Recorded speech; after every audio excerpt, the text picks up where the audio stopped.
ठीक है permanent tooth मीनस कि परमानेंट यानी बॉडी ਦੇ ਨਾਲ ਜਾਣੇ ਸੀ ਹਾਂਜੀ ਅਗਰ ਉਹ ਗਿਰੇ ਹੈ ਤੇ ਸਾਡੀ ਅਣਗਹਿਲੀ ਕਰਕੇ ਗਿਰੇ ਇਹ ਕਲੀਅਰ ਹੋਣਾ ਚਾਹੀਦਾ ਕਿਉਂਕਿ ਇਹਦੀ ਕੋਈ ਏਜ ਨਹੀਂ ਹੁੰਦੀ ਕਈਆਂ 'ਚ ਸਾਡੇ ਮਾਈਂਡ 'ਚ ਆ ਜਾਂਦਾ ਕਿ 60-70 ਸਾਲ ਉਮਰ ਹੋ ਗਈ ਤਾਂ ਇਹ ਤਾਂ ਹੁਣ ਗਿਰਨੇ ਹੀ ਸੀਗੇ ਇਹ ਕਿਤੇ ਲਿਖਿਆ ਹੋਇਆ ਜੀ ਗਿਰਨੇ ਸੀਗੇ ਇਹਦਾ ਨਾਮ ਤਾਂ ਪਰਮਾਨੈਂਟ ਹੀ ਸੀਗਾ ਅੱਛਾ ਇਹਦਾ ਨਹੀਂ ਗਿਰਨੇ ਸੀਗੇ ਇਹ ਤਾਂ ਬੋਡੀ ਦੇ ਨਾਲ ਜਾਣੇ ਸੀ ਦੰਦਾਂ ਦੀ ਹੈਲਥ ਤੇ ਜਦੋਂ ਤੁਸੀਂ ਡਾਕਟਰ ਕੋਲ ਜਾਂਦੇ ਹੋ ਤੇ ਕੁਝ ਉਹਨੂੰ ਪੈਸੇ ਦਿੰਦੇ ਹੋ ਉਸ ਪੈਸੇ ਨੂੰ ਆਪਾਂ ਕਿਸ ਚੀਜ਼ ਦੇ ਵਿੱਚ ਕਾਊਂਟ ਕਰਦੇ ਹਾਂ ਐਕਸਪੈਂਸਸ ਕਿ ਸਾਡਾ ਖਰਚਾ ਹੋਇਆ ਸੋਚਣਾ ਨਹੀਂ ਬਸ ਇਹ ਜਦੋਂ ਐਕਸਪੈਂਸਸ ਵਰਡ ਨੂੰ ਤੁਸੀਂ ਰਿਪਲੇਸ ਕਰਕੇ ਇਨਵੈਸਟਮੈਂਟ ਪਾਰਟ ਤੇ ਵਰਡ ਨੂੰ ਚੇਂਜ ਕਰ ਦੋਗੇ ਵਾਹ ਕਿ ਮੈਂ ਹੈਲਥ ਤੇ ਇਨਵੈਸਟਮੈਂਟ ਕੀਤੀ ਹੈ ਸਾਰੀ ਪ੍ਰੋਬਲਮਸ ਖਤਮ ਹੋ ਜਾਣਗੀਆਂ ਕੀ ਬਾਤ ਹੈ ਬਹੁਤ ਅੱਛਾ ਮੇਰੇ ਕੋਲ ਹੁਣ ਜੋ ਕੇਸਸ ਆਉਂਦੇ ਨੇ ਬੱਚਿਆਂ ਦੇ ਬਹੁਤ ਵੱਧ ਗਏ ਨੇ बिकॉज ऑफ डाइट इशूज़ है ना रॉ फूड खा नहीं रहे बेक फूड खा रहे हैं वन सैकेंड ਜਿਹੜੇ ਕੋਲ ਸਾਡੇ ਕੋਲ ਸ਼ੂਗਰ ਕੈਂਡੀਜ਼ ਇਹ ਉਹ ਬਾਹਰ ਜਿੰਨਾ ਜੰਕ ਫੂਡ ਹੈ ਉਹ ਵੱਧਦਾ ਜਾ ਰਿਹਾ ਜਿਹਦੇ ਕਰਕੇ ਐਸਿਡ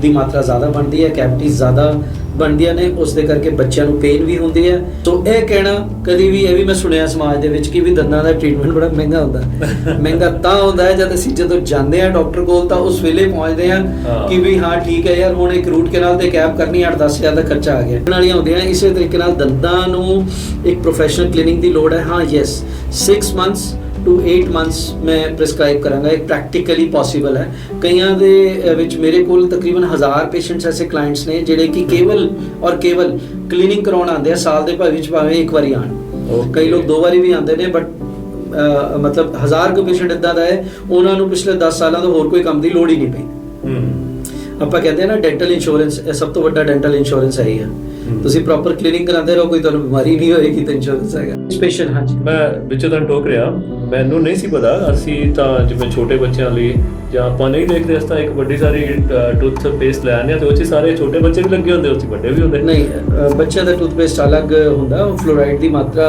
ਦੇ ਕਰਕੇ ਉਹਦਾ ਹਾਂਜੀ ਬਿਲਕੁਲ 100% ਕਿਉਂਕਿ ਅਸੀਂ ਜਦੋਂ ਕਲੀਨਿਕ ਸ਼ੁਰੂ ਵੀ ਕੀਤੀ ਸੀ ਤਾਂ ਅਰਦਾਸ ਹੈ ਕੀਤੀ ਸੀ ਜੋ ਜੀ ਆਵੇ ਸੋ ਰਾਜੀ ਜਾਵੇ ਗੁਰਬਾਣੀ 'ਚ ਲਿਖਿਆ ਹੈ ਨਾ ਯਾਨੀ ਕਿ ਹਰ ਬੰਦਾ ਖੁਸ਼ ਜਾਵੇ ਯਾਨੀ ਜਦੋਂ ਤੁਸੀਂ ਸਪਰੈਡ ਹੈਪੀਨੈਸ ਕਰਦੇ ਹੋ ਚੀਜ਼ਾਂ ਨੂੰ ਅਵੇਅਰਨੈਸ ਕ੍ਰੀਏਟ ਕਰਦੇ ਹੋ ਤੇ ਆਟੋਮੈਟਿਕਲੀ ਮਤਲਬ ਉਹ ਤੁਹਾਨੂੰ ਦੂਣੀ ਚੌਣੇ ਹੋ ਕੇ ਬੈਕ ਮਿਲਦੀ ਹੈ ਇਸ ਤਰ੍ਹਾਂ ਨਹੀਂ ਹੁੰਦਾ ਕਿ ਵੀ ਮਤਲਬ ਤੁਸੀਂ ਇੰਟੈਂਸ਼ਨਲੀ ਇਹ ਚੀਜ਼ ਕਰਦੇ ਹੈ ਨਾ ਤੇ ਇਹ ਜਦ ਤੱਕ ਤੁਹਾਡਾ ਮਾਈਂਡ ਇਸ ਤਰੀਕੇ ਨਾਲ ਬ੍ਰੌਡ ਥਿੰਕਿੰਗ ਨਾਲ ਕੰਮ ਨਹੀਂ ਕਰਦਾ ਤਦ ਤੱਕ ਇਹ ਚੀਜ਼ਾਂ ਨਹੀਂ ਪੋਸੀਬਲ ਹੁੰਦੀਆਂ ਦਿਲ ਨੂੰ ਇੰਨਾ ਸਕੂਨ ਮਿਲਿਆ ਕਿ ਅਗਰ ਮੈਂ ਡੈਂਟਿਸਟ ਨਹੀਂ ਹੁੰਦਾ ਸ਼ਾਇਦ ਇਹ ਸਮਾਈਲਸ ਮੈਂ ਲੋਕਾਂ ਦੇ ਚਿਹਰੇ ਤੇ ਨਹੀਂ ਬਣ ਸਕਦਾ ਸੀਗਾ ਇਹ ਇਮੋਸ਼ਨਸ ਅਸੀਂ ਸਮਾਈਲ ਦੇ ਰੂਪ ਦੇ ਵਿੱਚ ਅਸੀਂ ਨਹੀਂ ਸਪਰੈਡ ਕਰ ਸਕਦੇ ਸੀਗੇ ਬਹੁਤ ਅੱਛਾ ਤੇ ਇਹ ਕਾਸਮੈਟਿਕ ਡੈਂਟਿਸਟਰੀ ਦੀ ਬਹੁਤ ਵੱਡੀ ਇੰਪੋਰਟੈਂਸ ਹੈ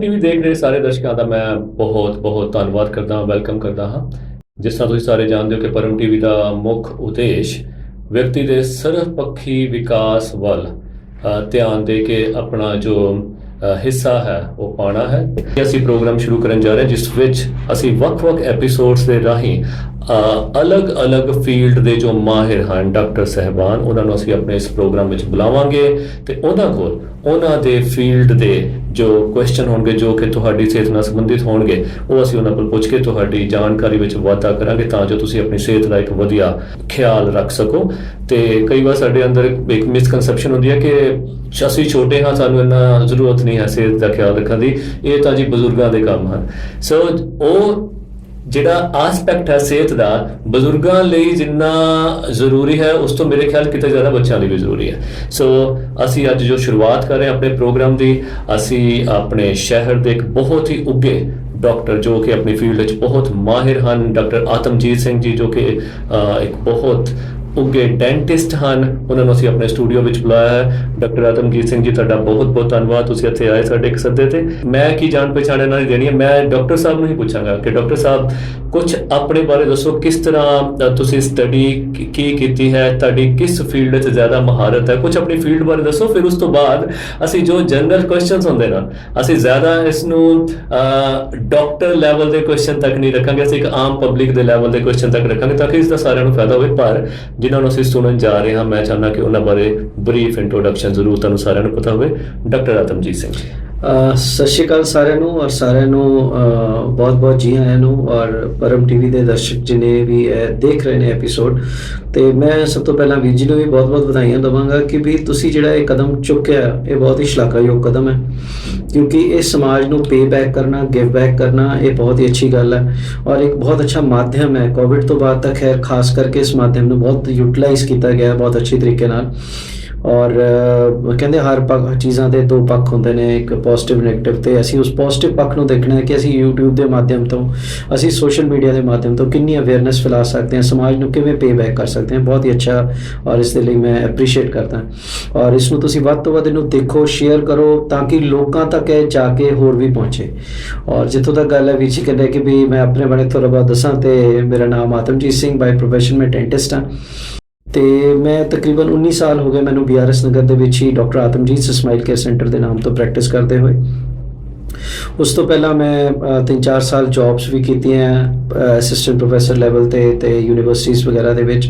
ਤੇ Lucknow KGMC king Georges medical college, ਜੋ ਕਿ ਡੈਂਟਲ ਕਾਲਜਸ ਦੇ ਵਿੱਚੋਂ ਮਤਲਬ ਪੂਰੇ ਇੰਡੀਆ ਦੇ ਵਿੱਚੋਂ ਓਲਡੈਸਟ ਗਿਣਿਆ ਜਾਂਦਾ ਉਹਦੇ ਵਿੱਚ ਆਉਂਦਾ ਹੈ ਇੰਸਟੀਟਿਊਸ਼ਨ। ਤੇ ਉੱਥੋਂ ਮੈਂ ਗ੍ਰੈਜੂਏਸ਼ਨ ਕੀਤੀ ਔਰ ਕਾਸਮੈਟਿਕ ਡੈਂਟਿਸਟਰੀ, ਔਰ ਜਿਸ ਨੂੰ ਸਮਾਈਲ ਡਿਜ਼ਾਈਨਿੰਗ ਕਹਿੰਦੇ ਆ, ਉਹ ਮੇਰਾ ਫੀਲਡ ਆਫ ਇੰਟਰਸਟ ਸੀਗਾ ਫਰੋਮ ਦਾ ਡੇ 1। ਔਰ ਉਸ ਤੋਂ ਬਾਅਦ ਫਿਰ ਇੰਪਲਾਂਟ ਡੈਂਟਿਸਟਰੀ ਬਿਲਕੁਲ ਲੇਟੈਸਟ ਚੀਜ਼ਾਂ ਸੀਗੀਆਂ, ਤੇ ਉਹਦਾ ਵਿੱਚ ਮੇਰਾ ਮੇਨ ਜਿਹੜਾ ਅੰਦਰੋਂ ਮਕਸਦ ਹੁੰਦਾ ਸੀ, ਇਹ ਹੁੰਦਾ ਸੀਗਾ ਕਿ ਵੀ ਮੈਂ ਜਿੱਥੇ ਵੀ ਜਾਵਾਂ, ਦੋ ਕੰਮਾਂ 'ਤੇ ਮੈਂ ਬੜਾ ਜ਼ੋਰ ਦਿੱਤਾ ਕਿ ਵੀ ਕੰਪਿਊਟਰਾਈਜ਼ਡ ਵੇ ਨਾਲ, ਯਾਨੀ ਡਿਜੀਟਲ ਵੇ ਨਾਲ। 98 ਦੇ ਵਿੱਚ ਜਦੋਂ ਕੰਪਿਊਟਰ ਸ਼ਾਇਦ ਕਿਸੇ ਕੋਲ ਕਲੀਨਿਕ 'ਚ ਹੁੰਦੇ ਵੀ ਨਹੀਂ ਸੀ, ਤਾਂ ਉਹ ਡਰੀਮ ਸੀਗਾ ਕਿ ਵੀ ਮੈਂ ਉਸ ਤਰੀਕੇ ਨਾਲ ਚੀਜ਼ਾਂ ਨੂੰ ਟਰੀਟ ਕਰਾਂਗਾ। ਤੇ ਅੱਜ 25 ਸਾਲ ਹੋ ਗਏ, ਅੱਜ ਅਸੀਂ ਤਕਰੀਬਨ ਡਿਜੀਟਲ ਡੈਂਟਿਸਟਰੀ ਦੇ ਏਰਾ ਦੇ ਵਿੱਚ ਐਂਟਰ ਕਰ ਚੁੱਕੇ ਹਾਂ ਪੂਰੀ ਤਰੀਕੇ ਨਾਲ। ਤੇ ਸੈਕੰਡਲੀ ਇਹ ਹੁੰਦਾ ਸੀਗਾ ਕਿ ਵੀ ਅਫੋਰਡੇਬਲ ਕਾਸਟ 'ਤੇ ਔਰ ਲੇਟੈਸਟ ਮੋਡੈਲਿਟੀ ਆਫ ਟ੍ਰੀਟਮੈਂਟ ਮੈਂ ਹਿੰਦੁਸਤਾਨ ਦੇ ਬੰਦਿਆਂ ਨੂੰ, not only Punjab, not only this, ਮਤਲਬ ਹੈ ਨਾ, ਹਿੰਦੁਸਤਾਨ ਦੇ ਬੰਦਿਆਂ ਨੂੰ ਮੈਂ ਪੂਰੇ ਉਹ ਪ੍ਰੋਵਾਈਡ ਕਰ ਸਕਾਂ। ਤੇ ਇਸ ਡਰੀਮ ਦੇ ਨਾਲ ਅਸੀਂ ਇਸ ਨੂੰ ਲੈ ਕੇ ਚੱਲੇ ਸੀਗੇ। ਤੇ 2009 ਦੇ ਵਿੱਚ ਕੁਝ ਇਸ ਤਰ੍ਹਾਂ ਹੋਇਆ ਕਿ ਮੈਨੂੰ ਲੱਗਿਆ ਕਿ ਅਵੇਅਰਨੈਸ ਦੀ ਬਹੁਤ ਘਾਟ ਹੈ, ਤੇ ਫਿਰ ਮੈਂ ਇੱਕ ਮਿਸ਼ਨ ਹੀ ਸ਼ੁਰੂ ਕਰਤਾ ਉਸ ਨੂੰ, ਫਿਰ ਜਿਸ ਨੂੰ ਹੈਲਥ, ਵੈਲਥ ਐਂਡ ਹੈਪੀਨੈਸ ਦੇ ਨਾਮ ਤੇ ਅਸੀਂ ਉਸ ਨੂੰ ਸਪਰੈਡ ਕੀਤਾ। ਔਰ ਕਈ ਜਗ੍ਹਾ ਤੇ, ਕਈ ਸਕੂਲਾਂ ਦੇ ਵਿੱਚ, ਕਈ ਕਾਲਜਾਂ ਦੇ ਵਿੱਚ, ਮਤਲਬ ਮੈਨੂੰ ਨਹੀਂ ਲੱਗਦਾ ਲੁਧਿਆਣਾ ਦਾ ਕੋਈ ਵੀ ਸਕੂਲ ਕਾਲਜ ਰਹਿ ਗਿਆ ਜਿੱਥੇ ਕਿ ਅਸੀਂ ਅੱਜ ਤੱਕ ਡੈਂਟਲ ਅਵੇਅਰਨੈਸ ਦਾ ਲੈਕਚਰ ਨਾ ਦਿੱਤਾ ਹੋਵੇ। ਓਕੇ, ਸੋ ਹੁਣ ਅਸੀਂ ਬੜੇ ਸਿੰਪਲ ਜਿਹੇ ਕੁਐਸਚਨ ਤੋਂ ਸਟਾਰਟ ਕਰਦੇ ਹਾਂ ਜੀ। ਸਭ ਤੋਂ ਪਹਿਲਾਂ ਕਿ ਲਾਈਫ ਵਿੱਚ ਵੀ ਤੇ ਸਾਡੀ ਬੋਡੀ ਵਿੱਚ ਵੀ ਦੰਦਾਂ ਦੀ ਇੰਪੋਰਟੈਂਸ ਕੀ ਹੈ, ਤੇ ਇਹਦਾ ਸਾਡੀ ਬੋਡੀ ਦੇ ਨਾਲ ਕੀ ਸੰਬੰਧ ਹੈ, ਦੰਦ ਕੀ ਰੋਲ ਅਦਾ ਕਰਦੇ ਨੇ ਤਾਂ ਸਾਡੀ ਬੋਡੀ ਜਿਹੜੀ ਹੈ ਤੰਦਰੁਸਤ ਰਵੇ। ਇਹ ਤੁਸੀਂ ਜ਼ਰੂਰ ਇੱਥੇ ਚੱਲਣਾ, ਪਰ ਉਸ ਤੋਂ ਬਾਅਦ ਅਸੀਂ ਅੱਗੇ ਚੱਲਾਂਗੇ। ਬਹੁਤ ਇਹ ਵਧੀਆ ਕੁਐਸਚਨ ਹੈ, ਔਰ ਮੈਂ ਹਮੇਸ਼ਾ ਇਹ ਕਹਿੰਦਾ ਕਿ ਵੀ ਲੋਕੀ ਪਹਿਲਾ ਕੁਐਸਚਨ ਪੁੱਛਣ ਮੈਂ ਆਪਣੇ ਦੰਦ ਕਿਵੇਂ ਵਧੀਆ ਰੱਖ ਸਕਦਾ, ਤੇ ਮੈਂ ਅਕਸਰ ਕਹਿੰਦਾ ਵਧੀਆ ਰੱਖਣ ਤੋਂ ਪਹਿਲਾਂ ਇਹ ਤਾਂ ਜਾਣ ਲਓ ਵੀ ਕੰਮ ਕੀ ਕਰਦੇ ਆ। ਕਹਿੰਦੇ ਨਾ ਲਾਈਫ ਦੇ ਵਿੱਚ ਅਗਰ ਤੁਹਾਡੀ ਵਾਈ ਕਲੀਅਰ ਹੈ, ਤੁਸੀਂ ਸੁਣਿਆ ਹੋਣਾ, ਕਹਿੰਦਾ ਵੀ ਕਿਉਂ ਤੁਹਾਡੀ ਅਗਰ ਵਾਈ ਕਲੀਅਰ ਹੋ ਗਈ, ਗੋਲ ਤੁਹਾਡਾ ਕਲੀਅਰ ਹੋ ਗਿਆ, ਤੇ ਫਿਰ ਤੁਹਾਨੂੰ ਹਾਊ ਦੱਸਣ ਦੀ ਲੋੜ ਨਹੀਂ ਪੈਂਦੀ। ਹਾਊ ਤੁਸੀਂ ਲੱਭ ਹੀ ਲੈਂਦੇ ਹੋ, ਰਸਤੇ ਤੁਸੀਂ ਬਣਾ ਹੀ ਲੈਂਦੇ ਹੋ, ਹੈ ਨਾ। ਪੂਰੀ ਗੂਗਲ ਭਰੀ ਪਈ ਹੈ, YouTube ਭਰੀ ਪਈ ਹੈ, ਤੁਹਾਨੂੰ ਮਿਲ ਜਾਏਗਾ ਕਿ ਵੀ how to take care of your teeth, ਤੁਹਾਨੂੰ ਕਿਤੇ ਮਿਲ ਜਾਏਗਾ। ਲੇਕਿਨ ਵਾਈ ਤੁਹਾਡੀ ਕਲੀਅਰ ਹੋਣੀ ਚਾਹੀਦੀ ਹੈ। ਵਾਈ ਤਾਂ ਕਲੀਅਰ ਹੋਏਗੀ ਜਦ ਸਾਨੂੰ ਪਤਾ ਹੋਏਗਾ ਕਿ ਦੰਦਾਂ ਦਾ ਰੋਲ ਕੀ ਹੈ।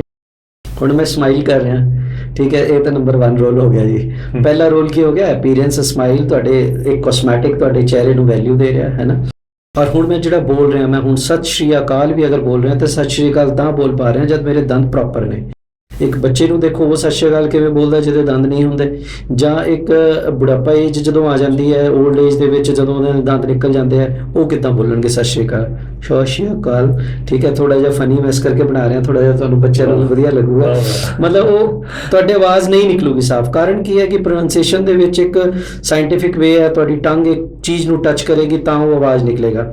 ਠੀਕ ਹੈ, ਪੰਜਾਬੀ 'ਚ ਵੀ ਜਦੋਂ ਅਸੀਂ ਪੜ੍ਹਾਉਂਦੇ ਹਾਂ, ਮਤਲਬ ਸਮਰ ਕੈਂਪਸ ਦੇ ਵਿੱਚ ਤੁਸੀਂ ਅਕਸਰ ਦੇਖਿਆ ਵੀ ਟੈਂਕਾ, ਠੱਠਾ, ਡੱਡਾ, ਢੱਡਾ ਆਪਾਂ ਬੋਲਦੇ, ਤੇ ਉਹ ਆਵਾਜ਼ ਕਿੱਥੇ ਤਾਲੂ ਤੇ ਲੱਗੇਗੀ, ਉੱਥੇ ਲੱਗੀ ਤਾਂ ਉੱਦਾਂ ਹੀ ਆਵਾਜ਼ ਨਿਕਲਦੀ ਹੈ।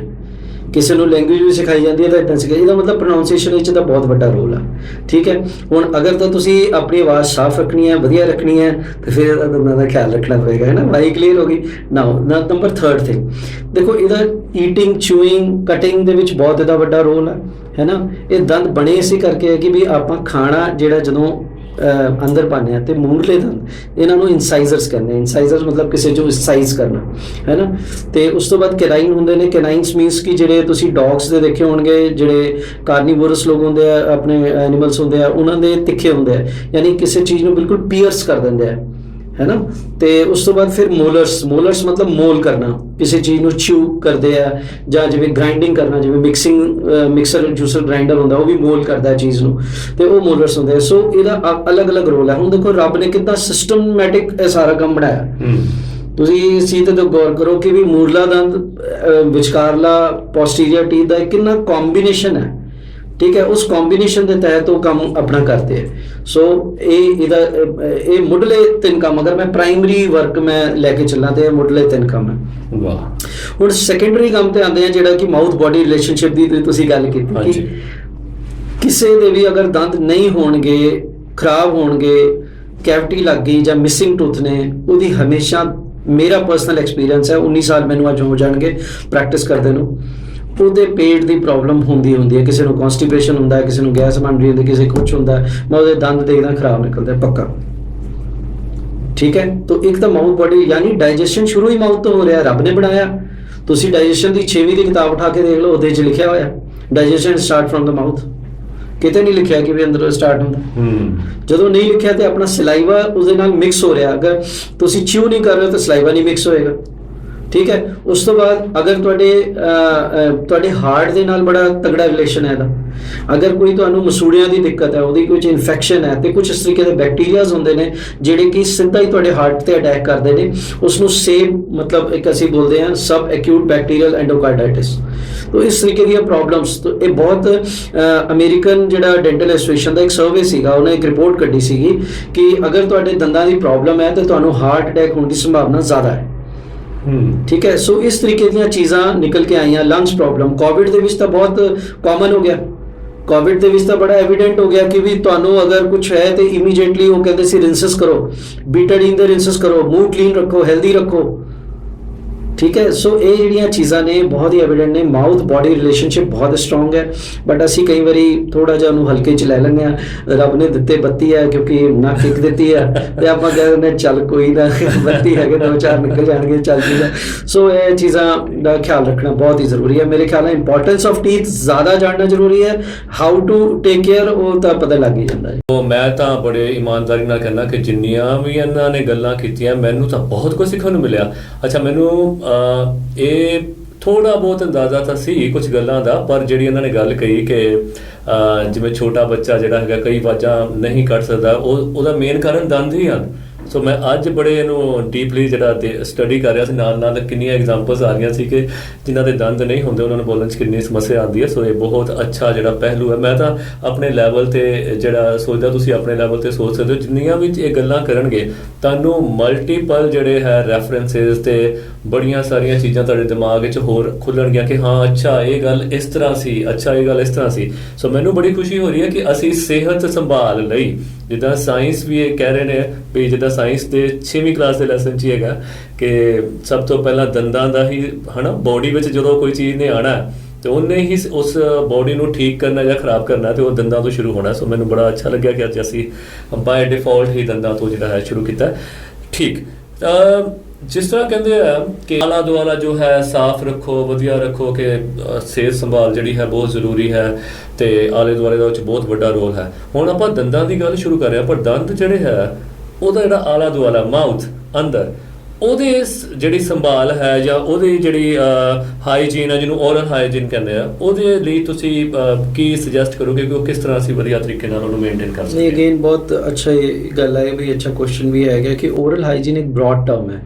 ਬ੍ਰੌਡ ਟਰਮ ਮੀਨਸ ਕਿ ਆਪਾਂ ਟੀਥ ਜਿਹੜਾ ਹੈ ਉਹਦੇ ਆਲੇ ਦੁਆਲੇ ਜਿਹੜੀ ਵੀ ਚੀਜ਼ਾਂ ਨੇ ਪੂਰੇ ਮੂੰਹ ਦੇ ਵਿੱਚ, ਆਪਾਂ ਉਸ ਨੂੰ ਕੰਪਲੀਟ ਨੂੰ ਓਰਲ ਹਾਈਜੀਨ ਕਹਿੰਦੇ ਹਾਂ, ਠੀਕ ਹੈ। ਓਰਲ ਕੈਵਿਟੀ ਹੈ, ਇਹ ਪੂਰੀ ਕੈਵਿਟੀ ਹੈ, ਉਸਦੇ ਅੰਦਰ ਜਿੰਨੀ ਵੀ ਚੀਜ਼ਾਂ ਨੇ। ਸੋ ਉਹਦੇ ਅੰਦਰ ਕੀ ਹੈ, ਦੰਦ ਕਿਹਦੇ ਅੰਦਰ ਨੇ, ਹੱਡੀ ਦੇ ਅੰਦਰ ਹੈ। ਸੋ ਹੱਡੀ ਦੀ ਕੇਅਰ, ਹੱਡੀ ਨੂੰ ਕਵਰ ਕਿਹਨੇ ਕੀਤਾ ਹੋਇਆ, ਮਸੂੜੇ ਨੇ, ਤੇ ਮਸੂੜੇ ਦੀ ਹੈ ਨਾ, ਚੀਕਸ ਹੋ ਗਏ, ਸੌਫਟ ਟਿਸ਼ੂ ਹੋ ਗਿਆ ਜਿਹੜਾ ਅੰਦਰ ਦਾ ਹੈਗਾ, ਤਾਲੂ ਹੋ ਗਿਆ। ਉਸ ਤੋਂ ਬਾਅਦ ਗਲੇ ਵਾਲਾ ਪਾਰਟ ਸ਼ੁਰੂ ਹੋ ਜਾਂਦਾ।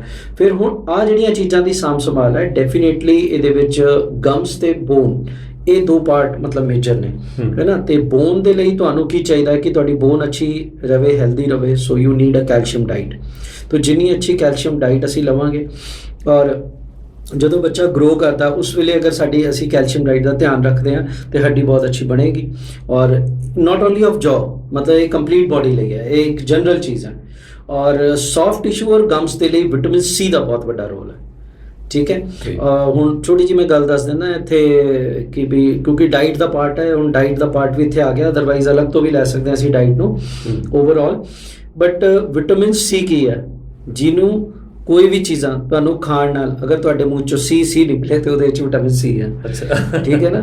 ਤੇ ਮਿਰਚਾਂ ਹੋ ਗਿਆ, ਉਸ ਦਾ ਨਿੰਬੂ ਹੋ ਗਿਆ, ਲੈਮਨ ਹੋ ਗਿਆ, ਆਪਣਾ ਔਲਾ ਹੋ ਗਿਆ, ਹੈ ਨਾ, ਇਹਦੇ ਵਿਟਾਮਿਨ ਸੀ ਹੈ। ਤੇ ਉਹ ਤੁਹਾਡੀ ਗਮਸ ਦੀ ਕੇਅਰ ਕਰੇਗੀ, ਯਾਨੀ ਮਸੂੜੇ ਦੀ, ਔਰ ਸੌਫਟ ਟਿਸ਼ੂ ਨੂੰ ਬਹੁਤ ਅੱਛਾ ਲੱਗੇਗੀ। ਅਦਰਵਾਈਜ਼ ਵੈਸੇ ਵਿਟਾਮਿਨ ਸੀ ਦਾ ਰੋਲ ਆਪਣੇ ਇਮਿਊਨਿਟੀ ਵਧਾਉਣ ਵਿੱਚ ਵੀ ਬਹੁਤ ਜ਼ਿਆਦਾ ਹੁੰਦਾ ਹੈ, ਐਂਟੀਆਕਸੀਡੈਂਟ ਹੁੰਦਾ ਬਹੁਤ ਤਕੜਾ, ਠੀਕ ਹੈ। ਤਾਂ ਉਹਦੇ ਵਿੱਚ ਬਹੁਤ ਵੱਡਾ ਰੋਲ ਹੁੰਦਾ ਹੈ। Calcium diet is very important for the bone. So ਅਗਰ ਇਹ ਚੀਜ਼ਾਂ ਦਾ ਖਿਆਲ ਰੱਖਾਂਗੇ ਤੇ ਇਹਦੇ ਨਾਲ ਆਪਾਂ ਡਾਈਟ ਵਾਈਜ਼ ਉਸ ਦੀ ਕੇਅਰ ਕਰ ਸਕਦੇ ਹਾਂ। ਅਦਰਵਾਈਜ਼ ਅਸੀਂ ਅਗਰ ਬਰਸ਼ਿੰਗ ਕਰ ਰਹੇ ਹਾਂ, ਠੀਕ ਹੈ, ਤੇ ਪ੍ਰੋਪਰ ਤਰੀਕੇ ਨਾਲ ਕਰ ਰਹੇ ਹਾਂ, ਉਹਦੀ ਇੱਕ ਪ੍ਰੋਪਰ ਵੇ ਹੈ ਬਰਸ਼ਿੰਗ ਕਰਨ ਦਾ। ਅਗਰ ਘਰ ਦੇ ਵਿੱਚ ਇਹ ਮੈਂ ਤੁਹਾਨੂੰ ਸਿੰਪਲ ਇੱਕ ਤਰੀਕਾ ਦੱਸ ਦਿੰਦਾ, ਇੱਕ ਲੌਜਿਕ ਹੈ।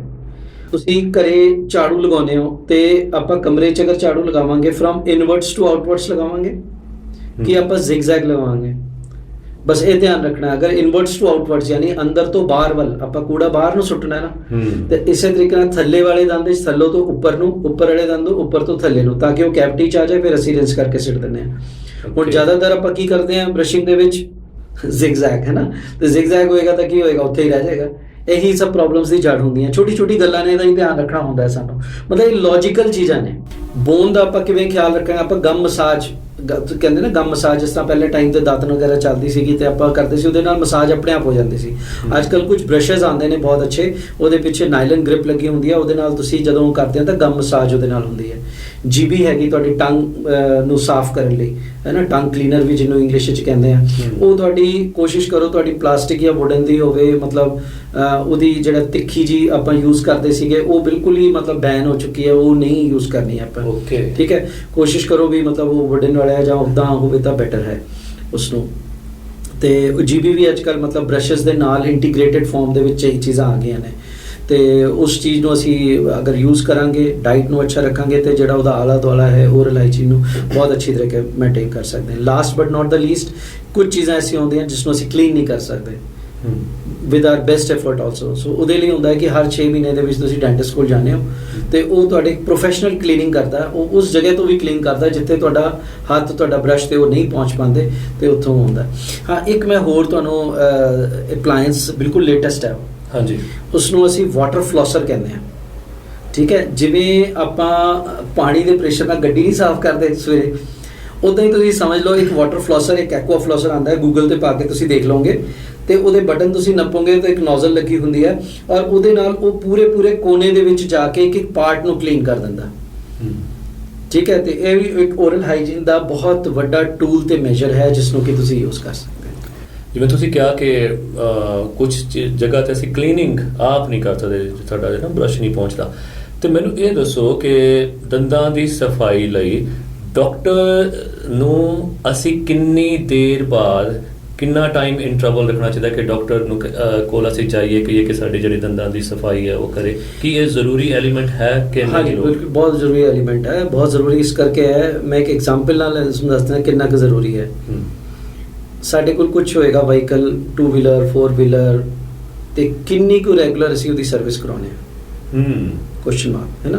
ਕੀ ਬਾਤ। ਤੇ ਉਹ ਤੁਹਾਨੂੰ ਕੀ ਰਿਟਰਨ ਦਿੰਦੀ ਹੈ? ਇਹ ਬੋਡੀ ਕੀ ਹੈ? ਸਾਡੀ ਸੋਲ ਦਾ ਇੱਕ ਵਹੀਕਲ ਹੈ ਨਾ, ਬਹੁਤ ਅੱਛਾ, ਇੱਕ ਤਰੀਕੇ ਨਾਲ ਦੇਖਿਆ ਜਾਏ ਇੱਕ ਵਹੀਕਲ ਹੈ ਬੋਡੀ, ਤੇ ਉਸ ਨੂੰ ਆਪਾਂ ਕਿੰਨੀ ਕੀ ਸਰਵਿਸਿੰਗ ਕਰਾਉਂਦੇ ਹਾਂ, ਹੈ ਨਾ। ਤੇ ਆਪਾਂ ਕੰਨਾਂ ਨੂੰ, ਅੱਖਾਂ ਨੂੰ, ਮੈਂ ਨਾਟ ਓਨਲੀ ਟੀਥ, मतलब every body should be part should be checkup. और इवन मतलब मैं हुणे लेटेस्ट अपने खुद ते ब्लड टेस्ट पूरे फुल बॉडी चेकअप करवाए है, तो वो मैरोमीटर देखने लिए कि हाँ मेरा लुब्रिकेंट ठीक है, पेट्रोल ठीक है, डीजल ठीक जा रहा है ना। तो ये गल्लां देखने वालियां होंदियां। इसे तरीके नाल दंदां नूं एक प्रोफेशनल क्लीनिंग दी लोड़ है। हाँ यस 6 months to 8 months ਮੈਂ prescribe ਕਰਾਂਗਾ। ਇਹ practically possible ਹੈ।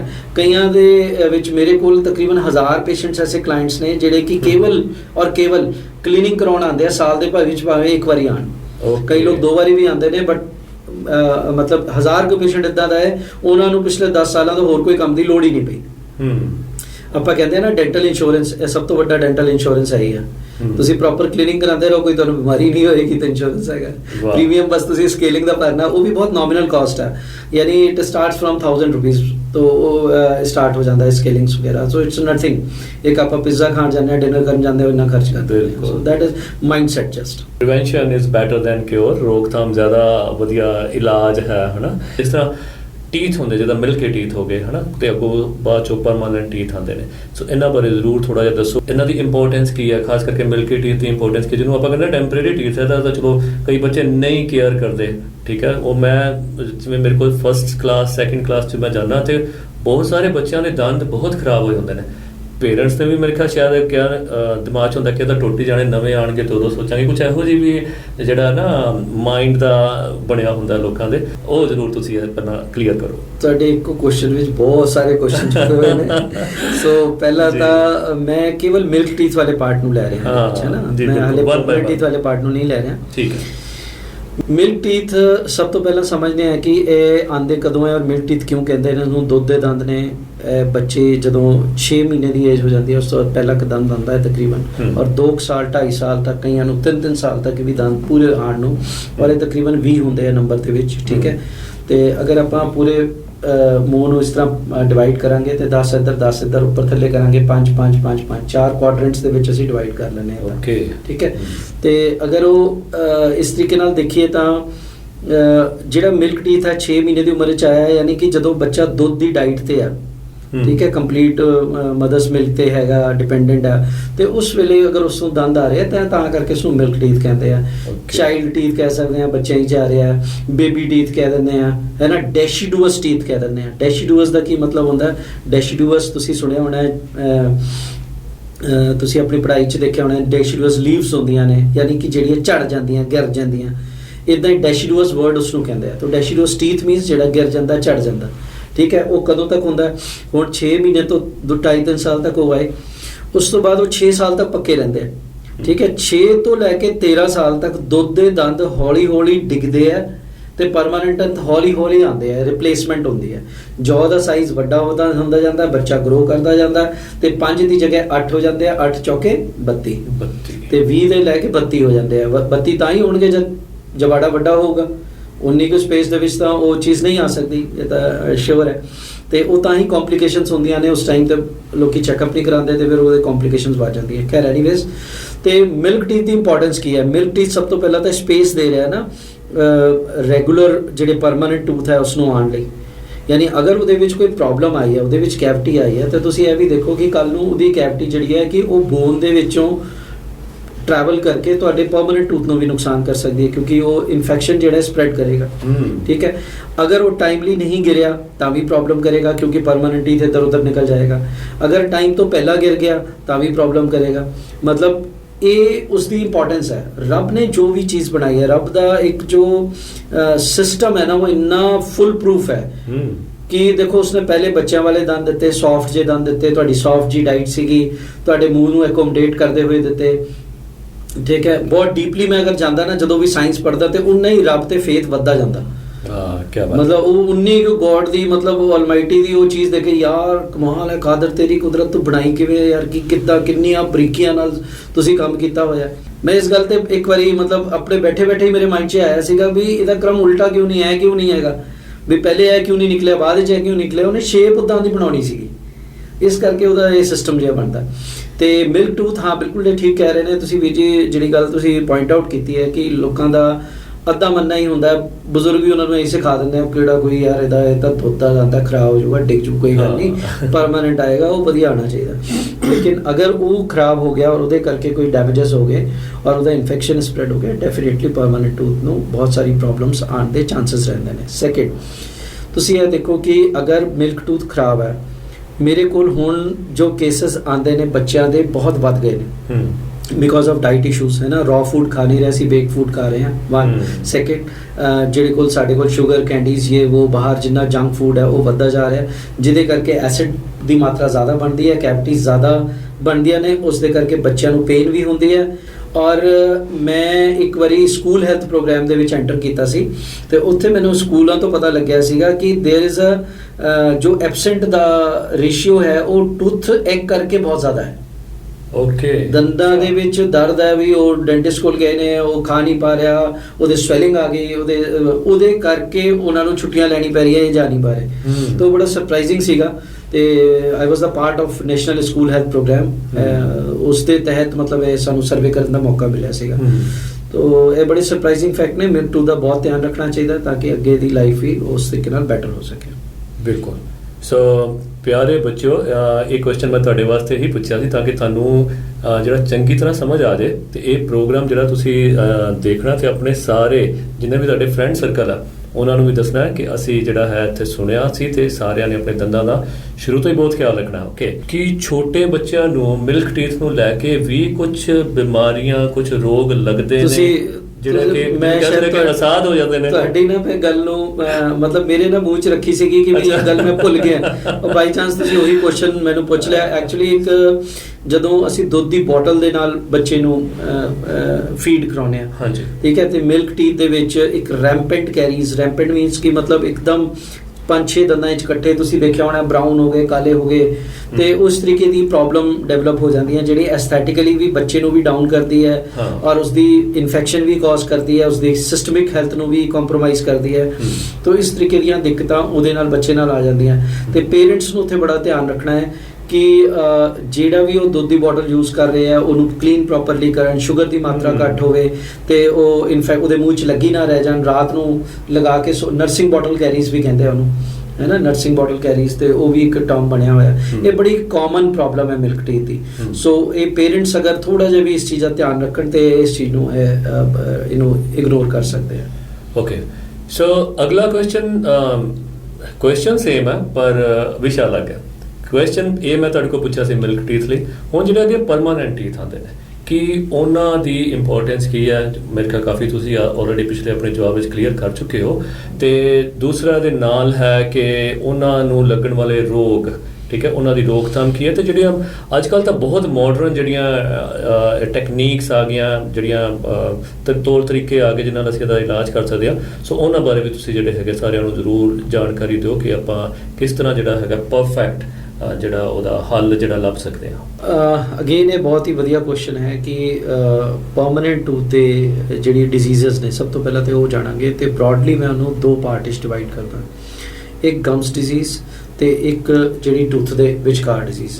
ਤੇ ਟੂਥ ਦੇ ਵਿਚਕਾਰ ਜਿਹੜੀ ਹੈ ਸਭ ਤੋਂ ਕਾਮਨ ਡਿਜ਼ੀਜ਼ ਆਪਾਂ ਸੁਣੀ ਹੋਈ ਹੈ ਵੀ ਉਹ ਕੈਵਿਟੀਜ਼, ਯਾਨੀ ਕਿ ਕੀੜਾ ਲੱਗਣਾ, ਕੋੜ ਲੱਗਣਾ, ਠੀਕ ਹੈ। ਤੇ ਜਿਹੜੀ ਗਮਸ ਡਿਜ਼ੀਜ਼ ਹੈ ਉਹ ਕਾਮਨਲੀ ਜਿਹੜੀ ਭਾਸ਼ਾ ਦੇ ਵਿੱਚ ਤੁਸੀਂ ਸੁਣਿਆ ਹੋਣਾ ਹੈ ਕਿ ਵੀ ਇਹਦੇ ਸੂੜਿਆਂ ਤੋਂ ਬਲੱਡ ਆ ਰਿਹਾ ਹੈ ਨਾ, ਔਰ ਕਈ ਜਗ੍ਹਾ ਤੇ ਇਸਨੂੰ ਪਾਇਰੀਆ ਦਾ ਨਾਮ ਬੜਾ ਹੀ ਕਾਮਨਲੀ ਦਿੱਤਾ ਜਾਂਦਾ ਵੀ ਇਸਨੂੰ ਪਾਇਰੀਆ ਦੇ ਜਗ੍ਹਾ ਤੁਸੀਂ ਦੇਖਿਆ ਹੋਣਾ ਮੰਜਨ ਵਿਕਦੇ ਹੁੰਦੇ ਨੇ ਪਿੰਡਾਂ ਦੇ ਵਿੱਚ, ਹੈ ਨਾ ਜੀ। ਤੇ ਉਹ ਬੇਸਿਕਲੀ ਕੀ ਹੈ ਕਿ ਵੀ ਅਗਰ ਆਪਾਂ ਦੇਖਿਆ ਜਾਏ ਤਾਂ ਕਈ ਲੋਕ ਕਹਿੰਦੇ ਵੀ ਕੈਵਿਟੀ ਸਭ ਤੋਂ ਵੱਡੀ ਪ੍ਰੋਬਲਮ ਹੈ। ਤੇ ਇਹ ਬਹੁਤ ਵੱਡਾ ਮਿਥ ਨਿਕਲਿਆ ਕਿਉਂਕਿ ਮੈਂ ਜਿੰਨੇ ਵੀ ਪੰਜਾਬ ਦੇ ਪੂਰੇ ਏਰੀਆ ਦੇ ਵਿੱਚ ਜਿੱਥੇ ਜਾ ਕੇ ਕੈਂਪ ਲਗਾਏ ਔਰ ਜਦੋਂ ਉੱਥੇ ਮਰੀਜ਼ਾਂ ਨੂੰ ਚੈੱਕਅਪ ਕੀਤਾ ਤੇ ਮਤਲਬ 500 1000 ਮਰੀਜ਼ ਇਕੱਠੇ ਚੈੱਕਅਪ ਕੀਤੇ ਤੇ ਉਹਦੇ ਵਿੱਚੋਂ 60-70% ਤੱਕ ਮਰੀਜ਼ ਗਮਸ ਡਿਜ਼ੀਜ਼ ਦੇ ਸੀਗੇ, ਕੈਵਿਟੀਜ਼ ਦੇ ਘੱਟ ਸੀਗੇ। ਔਰ ਦੂਸਰੀ ਗੱਲ ਹੈ ਕਿ gums disease is the major cause of the tooth fall, ਯਾਨੀ ਅਗਰ ਦੰਦ ਤੁਹਾਡਾ ਗਿਰ ਰਿਹਾ ਹੈ ਉਹਦੇ ਈਡੈਂਚੁਲਸ ਹੋਣ ਦਾ ਜਿਹੜਾ ਮੇਜਰ ਰੀਜ਼ਨ ਜਿਹੜਾ ਹੈ ਉਹ ਮਸੂੜਿਆਂ ਦੀ ਪ੍ਰੋਬਲਮ ਸੀਗੀ, ਉਹ ਕੈਵਿਟੀ ਨਹੀਂ ਸੀ, ਠੀਕ ਹੈ। ਸੋ ਸਭ ਤੋਂ ਪਹਿਲਾਂ ਤਾਂ ਇਹ ਦੇਖਣਾ ਹੈ ਕਿ ਵੀ ਇਹ ਇਕੁਅਲੀ ਇੰਪੋਰਟੈਂਟ ਹੈ ਅਗਰ ਤੁਹਾਡੇ ਕੈਵਿਟੀ ਨੂੰ ਕਿਵੇਂ ਬਚਾਉਣਾ ਹੈ ਤੇ ਗਮਸ ਡਿਜ਼ੀਜ਼ ਨੂੰ ਕਿਵੇਂ ਬਚਾਉਣਾ ਹੈ, ਠੀਕ ਹੈ। ਤੇ ਪਹਿਲਾਂ ਤੇ ਆਪਾਂ ਗਮਸ ਡਿਜ਼ੀਜ਼ ਦੀ ਗੱਲ ਕਰਦੇ ਹਾਂ ਵੀ ਅਗਰ ਆਪਾਂ ਨੂੰ ਪਾਇਰੀਆ ਹੋ ਗਿਆ ਆਲਰੇਡੀ ਤਾਂ ਉਸ ਦੇ ਵਿੱਚ ਡੀਪ ਕਲੀਨਿੰਗ ਹੁੰਦੀ ਹੈ ਔਰ ਉਸ ਦਾ ਇਲਾਜ ਹੁੰਦਾ ਹੈ, ਮਤਲਬ ਉਹਦੀ ਸਟੇਜਸ ਹੁੰਦੀਆਂ, ਸਟੇਜ 1 ਤੇ ਸਟੇਜ 2 ਤੇ ਸਟੇਜ 3 ਤੇ। ਇਸ ਤਰੀਕੇ ਨਾਲ ਡਾਕਟਰ ਡਿਸਾਈਡ ਕਰਦਾ ਹੈ ਕਿ ਕਿਸ ਸਟੇਜ ਤੇ ਕਿਹੜਾ ਟ੍ਰੀਟਮੈਂਟ ਹੈ, ਯਾਨੀ ਟ੍ਰੀਟੇਬਲ ਹੈ। ਕਈ ਵਾਰੀ ਇਹ ਸੋਚਦੇ ਨੇ ਕਿ ਵੀ ਮੈਨੂੰ ਕਈ ਸਾਰੇ ਫੋਨਸ ਆਏ ਕੋਵਿਡ ਤੋਂ ਬਾਅਦ, ਤਾਂ ਮੈਂ ਆਪਣਾ ਨੰਬਰ ਦੇ ਦਿੱਤਾ ਸੀਗਾ ਇੱਕ ਜਨਰਲ ਮੈਂ ਜਾਰੀ ਕਰਤਾ ਸੀ ਗੂਗਲ ਤੇ ਮੈਨੂੰ ਕਈ ਸਾਰੀ ਕਾਲਸ ਆਉਂਦੀਆਂ ਸੀ ਮਤਲਬ ਦੇਸ਼ ਦੇ ਅਲੱਗ-ਅਲੱਗ ਕੋਨੇ ਤੋਂ। ਉਸ ਦੇ ਵਿੱਚ ਪਾਇਰੀਆ ਦਾ ਮਤਲਬ ਮੇਜਰ ਕੁਐਸਚਨ ਹੁੰਦਾ ਸੀ ਔਰ ਉਹ ਟ੍ਰੀਟਮੈਂਟ ਕਰਾਉਂਦੇ ਸੀ, ਉਹਨਾਂ ਦਾ ਟ੍ਰੀਟਮੈਂਟ ਨਹੀਂ ਹੋ ਰਿਹਾ ਹੁੰਦਾ ਸੀ। ਕਾਰਨ ਕੀ ਹੈ? ਕਿਉਂਕਿ ਇਸ ਦੇ ਵਿੱਚ ਡਾਕਟਰ ਔਰ ਪੇਸ਼ੈਂਟ ਦਾ ਦੋਨਾਂ ਦਾ ਰੋਲ ਹੁੰਦਾ ਹੈ। ਡਾਕਟਰ ਉਸ ਨੂੰ ਕਲੀਨਿੰਗ ਕਰ ਰਿਹਾ, ਉਹਦਾ ਜੋ ਵੀ ਉਸ ਦੀ ਸਰਜੀਕਲ ਪ੍ਰੋਸੀਜਰ ਹੈ ਜਾਂ ਕੁਝ ਵੀ ਉਹ ਅਪਲਾਈ ਕਰ ਰਿਹਾ, ਨਾਲ ਦੇ ਨਾਲ ਅਗਰ ਪੇਸ਼ੈਂਟ ਉਹਨਾਂ ਚੀਜ਼ਾਂ ਨੂੰ ਫੋਲੋ ਨਹੀਂ ਕਰ ਰਿਹਾ ਜਿਹੜੀ ਦੱਸੀਆਂ ਜਾ ਰਹੀਆਂ ਨੇ, ਤੇ ਉਹ ਮਤਲਬ ਕਿਉਰ ਨਹੀਂ ਹੋਏਗਾ ਡੈਫੀਨੇਟਲੀ, ਹੈ ਨਾ। ਔਰ ਫਿਰ ਕਿਤੇ ਨਾ ਕਿਤੇ ਬਲੇਮ ਜਿਹੜਾ ਹੈਗਾ, ਕਿਉਂਕਿ ਸਾਡੀ ਇੱਕ ਟੈਂਡੈਂਸੀ ਹੁੰਦੀ ਹੈ ਅਸੀਂ ਕਿਸੇ ਨਾ ਕਿਸੇ ਤੇ ਬਲੇਮ ਸੁੱਟਣਾ ਹੁੰਦਾ, ਤੇ ਉਹ ਬਲੇਮ ਜਿਹੜਾ ਅਸੀਂ ਡਾਕਟਰ ਸੁੱਟ ਦਿੰਦੇ ਯਾਰ ਉਹਨੇ ਠੀਕ ਨਹੀਂ ਕੀਤਾ ਜਾਂ ਹੋਵੇ। ਤੇ ਅਗਰ ਆਪਾਂ ਨਹੀਂ ਉਸ ਦਾ ਪ੍ਰੋਪਰ, ਯਾਨੀ ਕਿ ਇਹ ਹੈਂਡ ਟੂ ਹੈਂਡ ਚੱਲੇਗਾ, ਠੀਕ ਹੈ। ਸੈਕਿੰਡ ਥਿੰਗ, ਉਸ ਦੇ ਵਿੱਚ ਬਰਸ਼ਿੰਗ ਤੁਹਾਡੀ ਟੈਕਨੀਕ ਕਿਵੇਂ ਹੈ, ਕਿਹੜਾ ਤੁਸੀਂ ਬਰਸ਼ ਯੂਜ਼ ਕਰ ਰਹੇ ਹੋ, ਪ੍ਰੋਪਰਲੀ ਉਸ ਨੂੰ ਟਾਈਮ ਸਿਰ ਚੇਂਜ ਕਰ ਰਹੇ ਹੋ ਕਿ ਨਹੀਂ ਕਰ ਰਹੇ ਹੋ, 3 ਮਹੀਨੇ ਬਾਅਦ, ਹੈ ਨਾ, ਚੇਂਜ ਹੋਣਾ ਚਾਹੀਦਾ। ਤੁਹਾਡੀ ਡਾਈਟ ਦੇ ਵਿੱਚ ਉਹਦਾ ਕੀ ਰੋਲ ਹੈ, ਗਮ ਮਸਾਜ ਕਿੱਦਾਂ ਕਰ ਰਹੇ ਹੋ, ਮਾਊਥ ਵਾਸ਼ ਦਾ ਕੀ ਰੋਲ ਹੈ, ਇਹ ਸਾਰੀਆਂ ਚੀਜ਼ਾਂ ਅਗਰ ਪ੍ਰੋਪਰਲੀ ਅਪਲਾਈ ਹੋਣ ਤੇ ਪਾਇਰੀਆ ਇਜ਼ ਅ ਟ੍ਰੀਟੇਬਲ ਥਿੰਗ, ਤੇ ਉਸ ਨੂੰ ਅਸੀਂ ਨਾਰਮਲ ਅਵਸਥਾ ਵਿੱਚ ਲੈ ਸਕਦੇ ਹਾਂ। ਤੇ ਦੰਦ ਡੈਫੀਨੇਟਲੀ, ਕਿਉਂਕਿ ਗਮਸ ਨੇ ਉਸ ਨੂੰ ਪਕੜ ਬਣਾ ਕੇ ਰੱਖਣੀ ਹੈ। ਹੁਣ ਆ ਗਈ ਟੀਥ ਦੀ ਡਿਜ਼ੀਜ਼ ਜਿਹੜੀ ਕੈਵਿਟੀ ਹੈ। ਕੈਵਿਟੀ ਲੱਗਣ ਦਾ ਮੇਜਰ ਰੀਜ਼ਨ ਉਹੀ ਹੈ ਕਿ ਆਪਾਂ ਸਵੇਰੇ ਸ਼ਾਮ ਬਰਸ਼ਿੰਗ ਨਹੀਂ ਕਰਦੇ ਪ੍ਰੋਪਰ, ਠੀਕ ਹੈ, ਬਰਸ਼ ਦਾ ਤਰੀਕਾ ਪ੍ਰੋਪਰ ਨਹੀਂ ਹੈ, ਔਰ ਅਸੀਂ ਜਿਹੜਾ ਸ਼ੂਗਰ ਵਾਲੀ ਚੀਜ਼ਾਂ ਨੇ ਜ਼ਿਆਦਾ ਖਾ ਰਹੇ ਹਾਂ, ਸਨੈਕਿੰਗਸ ਜ਼ਿਆਦਾ ਕਰ ਰਹੇ ਹਾਂ, ਇਨ ਬਿਟਵੀਨ ਮੀਲਸ ਜਿਹੜਾ ਸਾਨੂੰ ਮੰਚਿੰਗ ਦੀ ਆਦਤ ਹੈ, ਵਿੱਚ ਅਸੀਂ ਖਾ ਲਿਆ, ਉਹ ਮੂੰਹ 'ਚ ਫਸਿਆ ਰਹਿ ਗਿਆ, ਰਾਤ ਨੂੰ ਬਰਸ਼ ਨਹੀਂ ਕੀਤਾ, ਠੀਕ ਹੈ। ਹੁਣ ਬੜਾ ਮੇਰਾ ਮੇਜਰ ਕੁਐਸਚਨ ਹੁੰਦਾ ਤੁਹਾਨੂੰ ਵੀ, ਮੈਂ ਅਗਰ ਪੁੱਛਾਂ ਤੁਸੀਂ ਦੱਸੋਗੇ ਕਿ ਵੀ ਰਾਤ ਦੀ ਬਰਸ਼ਿੰਗ ਇੰਪੋਰਟੈਂਟ ਹੈ ਕਿ ਦਿਨ ਦੀ ਜ਼ਿਆਦਾ ਬਰਸ਼ਿੰਗ ਇੰਪੋਰਟੈਂਟ ਹੈ? ਜਿਸ ਤਰ੍ਹਾਂ ਤੁਸੀਂ ਪੁੱਛ ਰਹੇ ਹੋ ਮੈਨੂੰ ਲੱਗਦਾ ਹੈ ਕਿ ਰਾਤ ਦੀ ਇੰਪੋਰਟੈਂਟ, ਠੀਕ ਹੈ ਨਾ। ਤੇ ਇਸੇ ਤਰੀਕੇ ਬਟ ਜਨਰਲੀ ਕੀ ਹੁੰਦਾ ਹੈ ਕਿ ਵੀ ਅਗਰ ਮੇਰਾ ਸਕੂਲ ਜਦੋਂ ਮੈਂ ਜਾਂਦਾ ਤੇ ਕੁਐਸਚਨ ਪੁੱਛਦਾ, ਤੇ ਮੈਂ ਪੁੱਛਦਾ ਕਿ ਵੀ ਠੀਕ ਹੈ ਹੁਣ ਕਰਦਾ ਕੌਣ ਹੈ, ਤੇ ਕਹਿੰਦੇ ਨਾ ਸਵੇਰ ਦੀ ਸੈਰ ਅੱਛੀ ਹੁੰਦੀ ਹੈ, ਸਾਰਿਆਂ ਨੂੰ ਪਤਾ, ਕਰਦਾ ਕੌਣ ਹੈ, ਹੱਥ ਥੱਲੇ ਹੋ ਜਾਂਦੇ ਆ। ਤੇ ਉਸੇ ਤਰੀਕੇ ਨਾਲ ਰਾਤ ਦੀ ਬਰਸ਼ਿੰਗ ਇੰਪੋਰਟੈਂਟ ਹੈ, ਹੱਥ ਖੜੇ ਹੋ ਗਏ, ਲੇਕਿਨ ਕਰਦਾ ਕੌਣ ਹੈ, ਹੱਥ ਥੱਲੇ ਹੋ ਜਾਂਦੇ। ਬਿਲਕੁਲ। ਸੋ ਰਾਤ ਦੀ ਬਰਸ਼ਿੰਗ ਅਗਰ ਆਪਾਂ ਕਰ ਰਹੇ ਹਾਂ ਤੇ ਉਹ ਉਸ ਨੂੰ ਅਸੀਂ ਮੌਕਾ ਨਹੀਂ ਦਿੰਦੇ ਫੂਡ ਨੂੰ ਇਕੱਠਾ ਹੋਣ ਦਾ।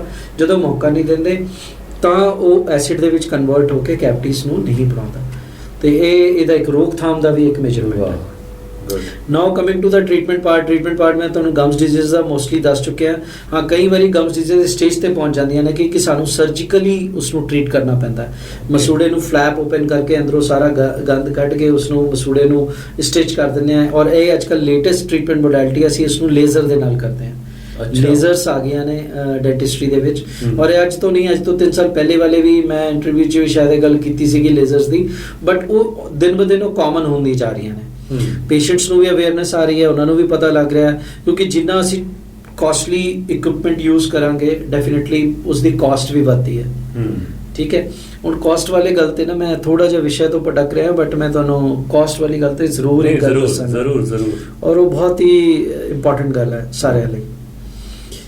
ਦੰਦਾਂ ਦੀ ਹੈਲਥ ਤੇ ਜਦੋਂ ਤੁਸੀਂ ਡਾਕਟਰ ਕੋਲ ਜਾਂਦੇ ਹੋ ਤੇ ਕੁਝ ਉਹਨੂੰ ਪੈਸੇ ਦਿੰਦੇ ਹੋ, ਉਸ ਪੈਸੇ ਨੂੰ ਆਪਾਂ ਕਿਸ ਚੀਜ਼ ਦੇ ਵਿੱਚ ਕਾਊਂਟ ਕਰਦੇ ਹਾਂ? ਐਕਸਪੈਂਸਸ, ਕਿ ਸਾਡਾ ਖਰਚਾ ਹੋਇਆ, ਸੋਚਣਾ ਨਹੀਂ। ਬਸ ਇਹ ਜਦੋਂ ਐਕਸਪੈਂਸਸ ਵਰਡ ਨੂੰ ਤੁਸੀਂ ਰਿਪਲੇਸ ਕਰਕੇ ਇਨਵੈਸਟਮੈਂਟ ਪਾਰਟ ਤੇ ਵਰਡ ਨੂੰ ਚੇਂਜ ਕਰ ਦੋਗੇ ਕਿ ਮੈਂ ਹੈਲਥ ਤੇ ਇਨਵੈਸਟਮੈਂਟ ਕੀਤੀ ਹੈ, ਸਾਰੀ ਪ੍ਰੋਬਲਮਸ ਖਤਮ ਹੋ ਜਾਣਗੀਆਂ। ਕੀ ਬਾਤ ਹੈ, ਬਹੁਤ ਅੱਛਾ, ਠੀਕ ਹੈ। ਆਪਾਂ ਇਨਵੈਸਟਮੈਂਟ ਦੁਨੀਆ ਭਰ ਦੀ ਕਰ ਦਿੰਦੇ ਹਾਂ, ਕਦੀ ਹੈਲਥ ਤੇ ਇਨਵੈਸਟਮੈਂਟ ਕੀਤੀ ਹੈ ਆਪਾਂ, ਔਰ ਹੁਣ ਤਾਂ ਬਿਮਾਰੀ ਹੋ ਗਈ, ਹੁਣ ਤਾਂ ਕਰਨੀ ਨਹੀਂ ਪੈਣੀ ਹੈ ਜੀ, ਹੈ ਨਾ। ਤੇ ਇਹ ਚੀਜ਼ਾਂ ਆ ਵੀ ਹੁਣ ਤਾਂ ਕਰ ਲਓ, ਹੁਣ ਤਾਂ ਇਨਵੈਸਟਮੈਂਟ, ਜਦੋਂ ਇਨਵੈਸਟਮੈਂਟ ਵਰਡ ਗਿਆ ਤੇ ਸਾਨੂੰ ਰਿਟਰਨ ਵੀ ਆਏਗੀ, ਮਾਈਂਡ 'ਚ ਆ ਜਾਂਦੀ ਹੈ ਨਾ ਗੱਲ। ਤੇ ਐਕਸਪੈਂਸਸ ਦੇ ਵਿੱਚ ਆ ਜਾਂਦਾ ਖਰਚਾ ਹੋ ਗਿਆ ਜੀ, ਇਹ ਤਾਂ ਗਿਆ ਪੈਸਾ, ਖਤਮ ਹੋ ਗਿਆ, ਠੀਕ ਹੈ। ਇਹ ਤਾਂ ਨਹੀਂ ਹੋਇਆ, ਤੁਸੀਂ ਜਦੋਂ ਗਏ ਡਾਕਟਰ ਕੋਲ ਦਿੱਤਾ, ਤੁਹਾਨੂੰ ਰਿਟਰਨ ਦੇ ਵਿੱਚ ਤੁਹਾਨੂੰ ਹੈਲਥ ਮਿਲ ਰਹੀ ਹੈ, ਉਹ ਇਨਵੈਸਟਮੈਂਟ ਹੋਈ, ਖਰਚਾ ਕਿਵੇਂ ਹੋਇਆ? ਸੋ ਇਹ ਅਗਰ ਮਾਈਂਡ ਸੈਟ ਹੋਏਗਾ ਸਾਡਾ, ਤੇ ਉਸ ਕੇਸ ਦੇ ਵਿੱਚ ਅਸੀਂ ਬਹੁਤ ਅੱਛੀ ਤਰੀਕੇ ਨਾਲ ਆਪਣੇ ਹੈਲਥ ਨੂੰ ਗੇਨ ਕਰ ਸਕਦੇ ਹਾਂ। ਲੇਜ਼ਰਸ ਦੇ ਨਾਲ ਉਸ ਨੂੰ ਬਹੁਤ ਅੱਛੀ ਤਰੀਕੇ ਨਾਲ ਟ੍ਰੀਟ ਕਰ ਸਕਦੇ ਹਾਂ ਗਮ ਡਿਜ਼ੀਜ਼ ਨੂੰ। ਸੈਕਿੰਡ ਗੱਲ ਆ ਗਈ ਕੈਵਿਟੀਜ਼ ਦੇ ਵਿੱਚ ਅਗਰ ਕੈਵਿਟੀ ਪਹਿਲੀ ਸਟੇਜ ਤੇ ਆ, ਠੀਕ ਹੈ, ਤੇ ਫਿਰ ਅਸੀਂ ਉਸ ਨੂੰ ਫਿਲਿੰਗ ਕਰ ਦਿੰਦੇ ਹਾਂ। ਸੈਕਿੰਡ ਸਟੇਜ ਵਿੱਚ ਵੀ ਹੁੰਦੀ ਹੈ ਤਾਂ ਵੀ ਅਸੀਂ ਡਬਲ ਸਟੇਜ ਫਿਲਿੰਗ ਦੇ ਨਾਲ ਈਜ਼ਲੀ ਉਸ ਨੂੰ ਟ੍ਰੀਟੇਬਲ ਹੈ। ਥਰਡ ਸਟੇਜ ਦੇ ਵਿੱਚ ਚਲੀ ਗਈ, ਨਰਵ ਨੂੰ ਟੱਚ ਕਰ ਗਈ, ਠੰਡਾ ਗਰਮ ਲੱਗਣ ਲੱਗ ਪਿਆ, ਪੇਨ ਹੋਣ ਲੱਗ ਪਈ, ਉੱਪਰ ਨੂੰ ਪੇਨ ਜਾ ਰਹੀ ਹੈ, ਸੋਜਿਸ਼ ਵੀ ਆ ਗਈ, ਅਸੀਂ ਰੂਟ ਕੈਨਾਲ ਕਰਤੀ, ਕੈਪ ਚੜਾਤੀ। ਰੂਟ ਕੈਨਾਲ ਵੀ ਅੱਜ ਕੱਲ੍ਹ ਜਿਵੇਂ ਤੁਸੀਂ ਲੇਟੈਸਟ ਟ੍ਰੀਟਮੈਂਟ ਮੋਡੈਲਿਟੀ ਪੁੱਛ ਰਹੇ ਸੀ, ਰੂਟ ਕੈਨਾਲ ਤੁਹਾਨੂੰ ਯਾਦ ਹੋਏਗਾ ਪੁਰਾਣੇ ਟਾਈਮ ਤੇ ਜਿਹੜੇ ਪੇਰੈਂਟਸ ਨੇ ਉਹਨਾਂ ਨੂੰ ਪਤਾ ਹੋਏਗਾ, ਉਹ ਜਾਂਦੇ ਸੀ ਤਾਂ 3-4 ਸਿਟਿੰਗਸ ਲੱਗਦੀਆਂ ਸੀ, ਪੇਨਫੁਲ ਵੀ ਰਹਿੰਦਾ ਸੀ, ਉਹ ਸਭ ਖਤਮ ਹੋ ਗਿਆ। ਹੁਣ ਸਾਰਾ ਡਿਜੀਟਲ ਟੈਕਨੋਲੋਜੀ ਨਾਲ ਹੁੰਦਾ ਹੈ, ਸਿੰਗਲ ਸਿਟਿੰਗ ਰੂਟ ਕੈਨਾਲ ਹੁੰਦੀਆਂ, from A to Z everything is finished in 1 hour or 45 minutes whatever times it takes। ਉਸ ਦੇ ਉੱਪਰ ਡਿਜੀਟਲੀ ਅਸੀਂ ਸਕੈਨ ਕਰਦੇ ਹਾਂ, ਅਗਲੀ ਸਿਟਿੰਗ ਦੇ ਵਿੱਚ ਕਰਾਊਨ ਬਣ ਕੇ ਆ ਜਾਂਦਾ, ਕੈਪ ਲੱਗ ਜਾਂਦੀ ਹੈ, and you can use that tooth for the long time, ਠੀਕ ਹੈ। तो ਇਸ ਤਰੀਕੇ ਨਾਲ ਮਤਲਬ ਚੀਜ਼ਾਂ ਦਾ ਇਲਾਜ ਹੈ, ਬਟ ਟਾਈਮਲੀ। ਇਹਦਾ ਇੱਕ ਜਿਹੜਾ ਮੇਨ ਮਤਲਬ ਇਹਦਾ ਮੋਟੋ ਹੈ ਕਿ ਜਿੰਨੀ ਜਲਦੀ ਜਿਸ ਚੀਜ਼ ਨੂੰ ਤੁਸੀਂ ਟ੍ਰੀਟ ਕਰੋਗੇ ਉਨਾ ਤੁਹਾਡਾ ਪੈਸਾ ਘੱਟ ਖਰਚ ਹੋਏਗਾ, ਟਾਈਮ એનર્ਜੀ ਐਂਡ ਮਨੀ ਉਨਾ ਹੀ ਘੱਟ ਲੱਗੇਗਾ। ਬਿਲਕੁਲ। ਜਿੰਨਾ ਤੁਸੀਂ ਉਸ ਨੂੰ ਡਿਲੇ ਕਰੋਗੇ ਟਾਈਮ એનર્ਜੀ ਐਂਡ ਮਨੀ ਉਨਾ ਹੀ ਵੱਧ ਲੱਗੇਗਾ। ਸੋ ਇਹ ਕਹਿਣਾ ਕਦੀ ਵੀ, ਇਹ ਵੀ ਮੈਂ ਸੁਣਿਆ ਸਮਾਜ ਦੇ ਵਿੱਚ ਕਿ ਵੀ ਦੰਦਾਂ ਦਾ ਟ੍ਰੀਟਮੈਂਟ ਬੜਾ ਮਹਿੰਗਾ ਹੁੰਦਾ ਹੈ। ਮਹਿੰਗਾ ਤਾਂ ਹੁੰਦਾ ਹੈ ਜਦ ਅਸੀਂ ਜਦੋਂ ਜਾਂਦੇ ਹਾਂ ਡਾਕਟਰ ਕੋਲ ਤਾਂ ਉਸ ਵੇਲੇ ਪਹੁੰਚਦੇ ਹਾਂ ਕਿ ਵੀ ਹਾਂ ਠੀਕ ਹੈ ਯਾਰ, ਹੁਣ ਇੱਕ ਰੂਟ ਕੈਨਾਲ ਤੇ ਕੈਪ ਕਰਨੀ 8-10 ਹਜ਼ਾਰ ਦਾ ਖਰਚਾ ਆ ਗਿਆ। ਠੀਕ ਹੈ, ਕੋਵਿਡ ਤੋਂ ਬਾਅਦ ਇੱਕ ਜਨਰਲ ਮਤਲਬ ਹਰ ਐਸੋਸੀਏਸ਼ਨਸ ਨੇ ਡਿਸਾਈਡ ਕਰ ਲਏ ਸੀ ਰੇਟਸ, ਤੇ ਇੱਕ ਰੂਟ ਕੈਨਾਲ ਕਰਾਊਨ ਕਰਾਉਣ ਜਾਓਗੇ ਤਕਰੀਬਨ ਇੰਨਾ ਕੁ ਖਰਚਾ ਮੋਟਾ ਆ ਜਾਂਦਾ। ਯਾਨੀ ਹੁਣ ਤੁਹਾਡੀ ਚੁਆਇਸ ਹੈ ਕਿ ਵੀ ਤੁਸੀਂ ਉਸ ਨੂੰ ਪ੍ਰੀਵੈਂਟਿਵ ਮੇਜਰ ਦੇ ਨਾਲ ਉਹ ਖਰਚੇ ਨੂੰ ਬਚਾਉਣਾ ਹੈ, ਜਾਂ ਇਹ ਖਰਚਾ ਤੁਸੀਂ ਉਹਨਾਂ ਨੂੰ ਕਰਨਾ, ਜਾਂ ਫਿਰ ਉਹਨੂੰ ਇਨਵੈਸਟਮੈਂਟ ਪਾਰਟ ਤੇ ਲੈ ਕੇ ਜਾਣਾ। ਇਹ ਤੁਹਾਡੇ ਤੇ ਮੈਂ ਛੱਡਿਆ। ਵਾਹ ਵਾਹ, ਸੋ ਇਹ ਬੜੀ ਵਧੀਆ ਗੱਲ ਕੀਤੀ, ਮੈਨੂੰ ਤਾਂ ਬਹੁਤ ਅੱਛੀ ਲੱਗੀ। ਜਿਵੇਂ ਮੈਂ ਸ਼ੁਰੂ ਤੋਂ ਵੀ ਕਿਹਾ ਸੀ ਕਿ ਅਸੀਂ ਨਾ ਕਨਸੈਪਸ਼ਨਸ ਤੇ ਮਿਸਕਨਸੈਪਸ਼ਨ ਵਿੱਚ ਜਿਹੜਾ ਨਾ ਆਪਣੀ ਹੈਲਥ ਨੂੰ ਕਈ ਵਾਰ ਉਲਝਾ ਕੇ ਰੱਖ ਲੈਂਦੇ ਹਾਂ। ਸੋ ਕਾਫੀ ਜਿਹੜੀਆਂ ਮਿਸਕਨਸੈਪਸ਼ਨਸ ਆ ਡਾਕਟਰ ਸਾਹਿਬ ਕਲੀਅਰ ਕਰਦੇ ਪਏ ਨੇ, ਤੇ ਇਹਨਾਂ ਨੇ ਬੜੀ ਅੱਛੀ ਗੱਲ ਕਹੀ ਕਿ ਖਰਚਾ ਹੈ ਕਿ ਇਨਵੈਸਟਮੈਂਟ ਆ। ਸੋ ਮੈਨੂੰ ਤਾਂ ਹੁਣ ਬਿਲਕੁਲ ਸ਼ੋਰਟੀ ਹੋ ਗਈ ਕਿ ਇਨਵੈਸਟਮੈਂਟ ਹੈ। ਤੇ ਕਈ ਵਾਰ ਬਜ਼ੁਰਗ ਮਿਲਦੇ ਆ ਜਾਂ ਕਈ ਬੰਦੇ ਇਹੋ ਜਿਹੇ ਮਿਲਦੇ ਨੇ ਜਦੋਂ ਬਿਮਾਰੀਆਂ ਗਿਣਾਉਣ ਲੱਗਦੇ ਨੇ ਤੇ ਉਹ ਕਿੰਨੀਆਂ ਸਾਰੀਆਂ ਗਿਣਾ ਦਿੰਦੇ ਨੇ, ਤੇ ਉਹਨਾਂ ਦੇ ਕਿਤੇ ਨਾ ਕਿਤੇ ਜਿਹੜਾ ਨਾ ਗੱਲਾਂ ਤੋਂ ਪਤਾ ਚੱਲਦਾ ਕਿ ਬਹੁਤ ਦੁਖੀ ਨੇ ਬਿਮਾਰੀਆਂ ਤੋਂ ਲੈ ਕੇ। ਮੈਂ ਉਹਨਾਂ ਨੂੰ ਇੱਕ ਗੱਲ ਕਹਿੰਦਾ ਹੁੰਦਾ ਕਿ ਸ਼ੁਕਰ ਸਿਰਫ ਇਸ ਗੱਲ ਦਾ ਕਰੋ ਕਿ ਟ੍ਰੀਟਮੈਂਟ ਹੈਗਾ।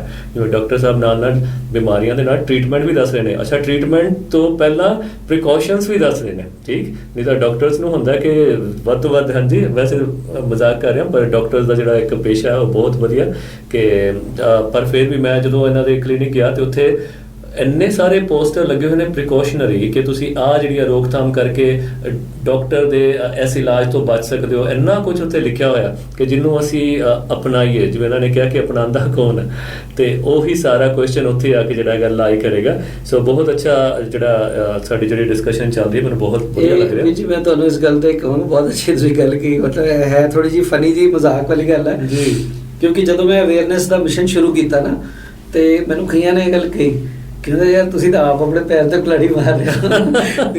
ਤਾਂ ਮੈਂ ਉਹਨਾਂ ਨੂੰ ਦੱਸਿਆ, ਕਿਉਂਕਿ ਅਸੀਂ ਜਦੋਂ ਕਲੀਨਿਕ ਸ਼ੁਰੂ ਵੀ ਕੀਤੀ ਸੀ ਤਾਂ ਅਰਦਾਸ ਹੈ ਕੀਤੀ ਸੀ, ਜੋ ਜੀ ਆਵੇ ਸੋ ਰਾਜੀ ਜਾਵੇ, ਗੁਰਬਾਣੀ ਚ ਲਿਖਿਆ ਹੈ ਨਾ, ਯਾਨੀ ਕਿ ਹਰ ਬੰਦਾ ਖੁਸ਼ ਜਾਵੇ। ਯਾਨੀ ਜਦੋਂ ਤੁਸੀਂ ਸਪਰੈਡ ਹੈਪੀਨੈਸ ਕਰਦੇ ਹੋ, ਚੀਜ਼ਾਂ ਨੂੰ ਅਵੇਅਰਨੈਸ ਕ੍ਰੀਏਟ ਕਰਦੇ ਹੋ, ਤੇ ਆਟੋਮੈਟਿਕਲੀ ਮਤਲਬ ਉਹ ਤੁਹਾਨੂੰ ਦੂਣੀ ਚੌਣੇ ਹੋ ਕੇ ਬੈਕ ਮਿਲਦੀ ਹੈ।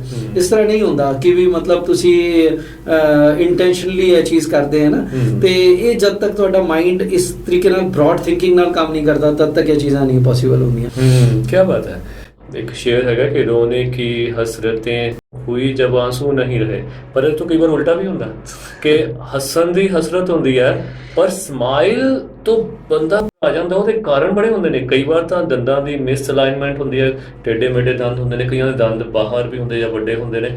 ਤੇ ਇੱਕ ਇਹ ਵੀ ਬੜੀ ਵੱਡੀ ਸਮੱਸਿਆ ਕਿ ਉਸ ਸਮਾਈਲ ਨੂੰ ਕਰੈਕਟ ਕੀਤਾ ਜਾ ਸਕਦਾ। ਸਮਾਈਲ ਦੀ ਕਰੈਕਸ਼ਨ ਉਸੇ, ਜਿਸ ਤਰ੍ਹਾਂ ਤੁਹਾਡੇ ਮੈਂ ਦੇਖ ਰਿਹਾ ਸੀ ਕਿ ਕਲੀਨਿਕ ਦਾ ਨਾਮ ਹੀ ਸਮਾਈਲ ਹੈਗਾ, ਤੇ ਮੈਨੂੰ ਇਹਦੇ ਬਾਰੇ ਜ਼ਰੂਰ ਦੱਸੋ ਕਿ ਸਾਡੇ ਕਿੰਨੇ ਸਾਰੇ ਯਾਰ ਦੋਸਤ, ਈਵਨ ਬੱਚੇ ਵੀ ਹੈ ਜਿਹੜਾ ਉਹਨਾਂ ਦਾ ਕੌਨਫੀਡੈਂਸ ਲੈਵਲ ਬੜਾ ਡਾਊਨ ਰਹਿੰਦਾ, ਪਰਸਨੈਲਿਟੀ ਉਹਨਾਂ ਦੀ ਗਰੋ ਨਹੀਂ ਕਰ ਪਾਉਂਦੀ ਕਿ ਉਹ ਦੰਦ ਜਿਹੜੇ ਉਹਨਾਂ ਦੇ ਜਿਹੜੇ ਮਿਸਅਲਾਈਨਡ ਹੁੰਦੇ ਨੇ। ਸੋ ਇਹਦੇ ਬਾਰੇ ਤੁਸੀਂ ਸਾਨੂੰ ਜ਼ਰੂਰ ਦੱਸੋ, ਇਹਦੇ ਰੀਜ਼ਨਸ ਕੀ ਨੇ, ਇਹਦੀ ਟ੍ਰੀਟਮੈਂਟ ਦੇ ਨਵੇਂ ਤਰੀਕੇ ਜਿਹੜੇ ਉਹਦੇ ਬਾਰੇ ਵੀ ਤੁਸੀਂ ਜਾਣੋ। ਇਹ ਬਹੁਤ ਅੱਛਾ ਕੁਐਸਚਨ ਹੈ, ਇਸ ਕੁਐਸਚਨ ਸੁਣ ਕੇ ਐਕਸਾਈਟਡ ਹੋ ਜਾਂਦਾ ਕਿਉਂਕਿ ਇਹ ਮੇਰਾ ਫੋਰਟੇ ਹੈ। ਕਾਸਮੈਟਿਕ ਡੈਂਟਿਸਟ, ਕਾਸਮੈਟਿਕ ਡੈਂਟਿਸਟ ਦਾ ਮਤਲਬ ਹੀ ਹੁੰਦਾ ਹੈ ਜਿਹੜੀ ਤੁਹਾਡੀ ਸਮਾਈਲ ਨੂੰ ਵਧੀਆ ਕਰੇ, ਸਮਾਈਲ ਨੂੰ ਕਰੈਕਟ ਕਰੇ ਔਰ ਬਹੁਤ ਸੋਹਣਾ ਬਣਾਵੇ, ਹੈ ਨਾ। ਔਰ ਜਿੰਨੀ ਨੈਚੁਰਲ ਤਰੀਕੇ ਨਾਲ ਸਮਾਈਲ ਹੋਏਗੀ ਉਨੀ ਸੋਹਣੀ ਹੋਏਗੀ। ਜਿੰਨਾ ਮੇਰੇ ਫੇਸ ਨੂੰ ਸੂਟ ਕਰਦੀ ਹੋਏਗੀ, ਮੇਰੇ ਟੁੱਥ ਦਾ ਉਹਦਾ ਉਨੀ ਕੀ ਸੋਹਣੀ ਸਮਾਈਲ ਆਏਗੀ। ਠੀਕ ਹੈ, ਜਿੰਨੀ ਸਿਮੈਟ੍ਰੀਕਲ ਸਮਾਈਲ ਹੋਏਗੀ। ਅਗਰ ਇੱਦਾਂ ਕਰਾਂਗਾ ਮੈਂ ਦੋਨੋਂ ਪਾਰਟਸ, ਉੱਦਾਂ ਜਿੰਨੀ ਸਿਮੈਟਰੀ 'ਚ ਕੋਈ ਵੀ ਚੀਜ਼ ਰੱਖੀ ਹੋਵੇ, ਘਰ ਦੇ ਵਿੱਚ ਵੀ ਤੁਹਾਡੇ ਮਤਲਬ 2 ਗਮਲੇ ਪਏ, ਅਗਰ ਇੱਦਾਂ ਉੱਦਾਂ ਪਏ ਹੋਏ ਆ ਤੁਹਾਨੂੰ ਨਹੀਂ ਸੋਹਣੇ ਲੱਗਣਗੇ। ਅਗਰ ਪ੍ਰੋਪਰ ਡਿਸਟੈਂਸ ਦੇ ਵਿੱਚ ਸਿਮੈਟਰੀ 'ਚ ਰੱਖਿਆ ਤੇ ਵਧੀਆ ਲੱਗਣਗੇ। ਇਹ ਬੜੀ ਸਿੰਪਲ ਜੀ ਗੱਲ ਹੈ। ਤਾਂ ਇਹ ਚੀਜ਼ਾਂ ਮਤਲਬ ਦੇਖਣ ਵਾਲੀਆਂ। ਨਾਲੇ ਇਹਨਾਂ ਨੇ ਵੀ ਜੀ ਨੇ ਜਿਹੜਾ ਸ਼ੇਰ ਬੋਲਿਆ ਨਾ ਪਹਿਲਾਂ, ਉਹੀ ਸ਼ੇਰ ਮੈਂ ਪੁੱਛਦਾ ਜਦੋਂ ਵੀ ਪੇਸ਼ੈਂਟ ਮੇਰੇ ਕੋਲ ਸਮਾਈਲ ਕਰੈਕਸ਼ਨਸ ਲਈ ਜਾਂ ਸਮਾਈਲ ਡਿਜ਼ਾਈਨ ਲਈ ਆਉਂਦੇ ਆ, ਮੇਰਾ ਪਹਿਲਾ ਕੁਐਸਚਨ ਇਹ ਹੁੰਦਾ ਕਿ ਤੁਹਾਨੂੰ ਆਪ ਦੀ ਸਮਾਈਲ ਕਿਵੇਂ ਦੀ ਲੱਗਦੀ ਹੈ। ਯਾਨੀ ਤੁਸੀਂ ਕੀ ਸਮਾਈਲ ਕਰਨ ਵੇਲੇ ਮੂੰਹ ਆਪਣਾ ਹੱਥ ਧਰ ਲੈਂਦੇ ਹੋ ਵੀ ਰੋਣੇ ਕੀ ਵਾਲੀ ਜਿਹੜਾ ਉਹਨਾਂ ਨੇ ਸ਼ੇਰ ਬੋਲਿਆ ਵੀ ਹੱਸਣਾ ਚਾਹੁੰਦੇ ਤਾਂ ਹੈ ਬਟ ਹੱਸ ਪਾਉਂਦੇ ਨਹੀਂ ਬਿਕੋਜ਼ ਆਫ, ਹੈ ਨਾ। ਤੇ ਦੂਸਰੀ ਗੱਲ ਵੀ ਕੌਨਫੀਡੈਂਸ, ਕੀ ਤੁਹਾਨੂੰ ਕੌਨਫੀਡੈਂਸ ਆਉਂਦਾ ਹੈ ਜਾਂ ਕੌਨਫੀਡੈਂਸ ਲੋ ਫੀਲ ਕਰਦੇ ਹੋ ਇਸ ਵੇਲੇ। ਤੇ ਇਹ ਮੇਰੇ ਕੋਲ ਕੁਝ ਕੁਐਸਚਨਰ ਹੁੰਦੇ ਨੇ ਜਿਹਦੇ ਵਿੱਚ ਮੈਂ ਡਿਸਾਈਡ ਕਰਦਾ ਕਿ ਵੀ ਮੈਂ ਇਹਦੀ ਸਮਾਈਲ ਡਿਜ਼ਾਈਨ ਕਰਨੀ ਵੀ ਹੈ ਕਿ ਨਹੀਂ ਕਰਨੀ। ਕਿਉਂਕਿ ਕਈ ਵਾਰੀ ਮਾਈਨਰ ਕਰੈਕਸ਼ਨਸ ਹੁੰਦੇ ਨੇ, ਮੈਂ ਕਈ ਵਾਰੀ ਪੇਸ਼ੈਂਟਸ ਰਿਜੈਕਟ ਵੀ ਕਰਦਾ ਓਨੈਸਟਲੀ ਸਪੀਕਿੰਗ। ਮੈਨੂੰ ਲੱਗਦਾ ਹੈ ਕਿ ਇੱਥੇ ਲੋੜ ਨਹੀਂ ਹੈ, ਔਰ ਕਿਸੇ ਨੇ ਉਹਨਾਂ ਨੂੰ ਕੁਝ ਕਹਿ ਦਿੱਤਾ ਉਹਦੇ ਕਰਕੇ ਵੀ ਉਹ ਮਤਲਬ ਉਹਨਾਂ ਦੇ ਮਾਈਂਡ 'ਚ ਉਹ ਆ ਗਈ ਗੱਲ। ਅੱਛਾ, ਠੀਕ ਹੈ, ਬਟ ਆਪ ਨੂੰ ਕਦੀ ਉਹਨਾਂ ਨੂੰ ਫੀਲ ਨਹੀਂ ਹੋਇਆ ਸੀ ਉਸ ਤੋਂ ਪਹਿਲਾਂ, ਲੇਕਿਨ ਉਹ ਜਦੋਂ ਕਿਸੇ ਨੇ ਟੋਕਤਾ ਤਾਂ ਉਹਨਾਂ ਨੂੰ ਫੀਲ ਹੋਣਾ ਸ਼ੁਰੂ ਹੋ ਗਿਆ। ਠੀਕ ਹੈ, ਤਾਂ ਇਸ ਤਰੀਕੇ ਨਾਲ ਕੁਝ, ਬਟ ਮੇਜਰਲੀ ਕੇਸਿਸ ਦੇ ਵਿੱਚ ਜਦੋਂ ਪੇਸ਼ੈਂਟ ਆਉਂਦਾ ਹੈ ਤੇ ਕੋਈ ਦੰਦ ਉੱਚੇ ਨੇ, ਬਾਹਰ ਨਿਕਲੇ ਹੋਏ ਹੈ, ਜਾਂ ਗੈਪਸ ਹਨ ਅੰਤਰੂਤ ਵਿੱਚ, ਜਾਂ ਉਹਨਾਂ ਦੇ ਸਾਈਜ਼ ਦੇ ਵਿੱਚ ਫਰਕ ਹੈ, ਕੋਈ ਦੰਦ ਵੱਡਾ ਹੈ ਕੋਈ ਛੋਟਾ ਹੈ, ਸਿਮੈਟਰੀ ਨਹੀਂ ਹੈ, ਠੀਕ ਹੈ, ਕੋਈ ਇੱਕ ਪਾਸੇ ਨੂੰ ਹੈ, ਤਾਂ ਮਿਸ ਅਲਾਈਨਡ ਟੀਥ ਕਹਿ ਸਕਦੇ ਹਾਂ ਉਸਨੂੰ, ਹੈ ਨਾ। ਤੇ ਹੁਣ ਉਹਦੀ ਟ੍ਰੀਟਮੈਂਟ ਮੋਡੈਲਿਟੀ ਦੇ ਵਿੱਚ ਮੇਜਰਲੀ ਉਸਦੇ ਦੋ ਪਾਰਟਸ ਨੇ। ਇੱਕ ਆਰਥੋਡੋਂਟਿਕਸ ਦੇ ਵਿੱਚ ਮਤਲਬ ਅਸੀਂ ਬ੍ਰੇਸਸ, ਵਾਇਰਸ ਤੇ ਅਲਾਈਨਰਸ ਉਸ ਤਰੀਕੇ ਦਾ ਟ੍ਰੀਟਮੈਂਟ ਕਰਦੇ ਹਾਂ ਜਿਹਦੇ ਨਾਲ ਦੰਦ ਅਲਾਈਨਡ ਹੁੰਦੇ ਆ ਔਰ ਚੀਜ਼ਾਂ ਨੂੰ ਅਸੀਂ ਕਰੈਕਟ ਕਰਦੇ ਹਾਂ।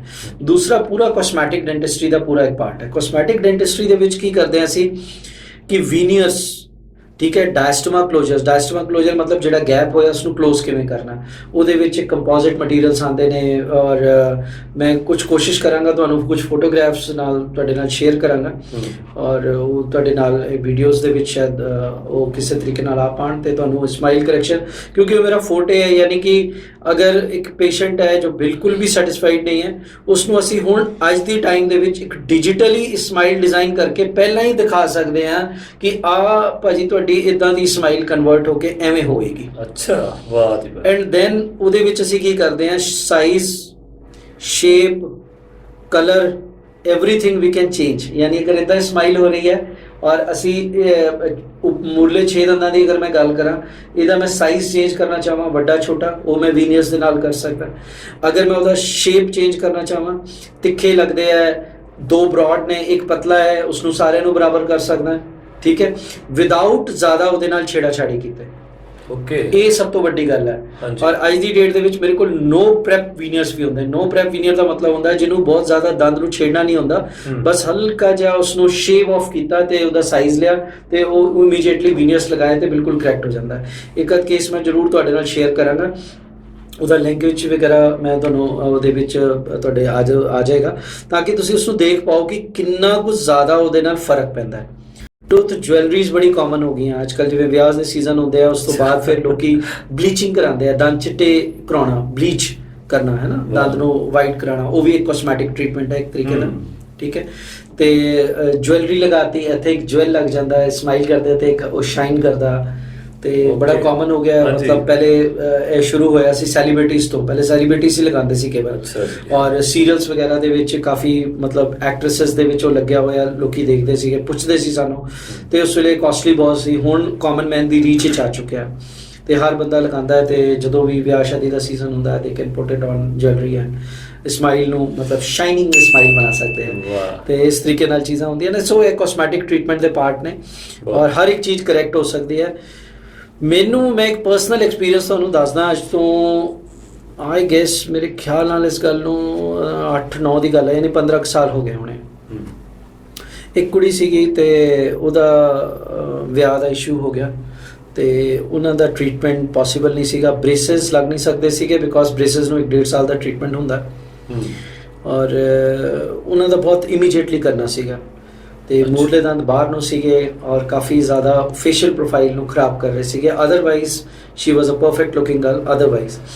ਤੇ ਉਹਨਾਂ ਦੇ ਘਰ ਮੁੰਡੇ ਕੁੜੀ ਵਾਲਿਆਂ ਨੇ ਦੇਖਿਆ ਤੇ ਉਹਨਾਂ ਦੇ ਕੋਲ ਇੱਕੋ ਹੀ ਆਬਜੈਕਸ਼ਨ ਸੀਗੇ, ਹੈ ਨਾ। ਜਿਵੇਂ ਪਹਿਲਾਂ ਇੱਕ ਬੜੀ ਮਿੱਥ ਬਣੀ ਹੋਈ ਸੀ ਕਿ ਵੀ ਚਸ਼ਮਾ ਲੱਗਿਆ, ਉਹ ਤਾਂ ਖੈਰ ਖਤਮ ਹੋ ਗਈ, ਹੁਣ ਦੰਦ ਵਾਲੀ ਗੱਲ ਆ ਗਈ।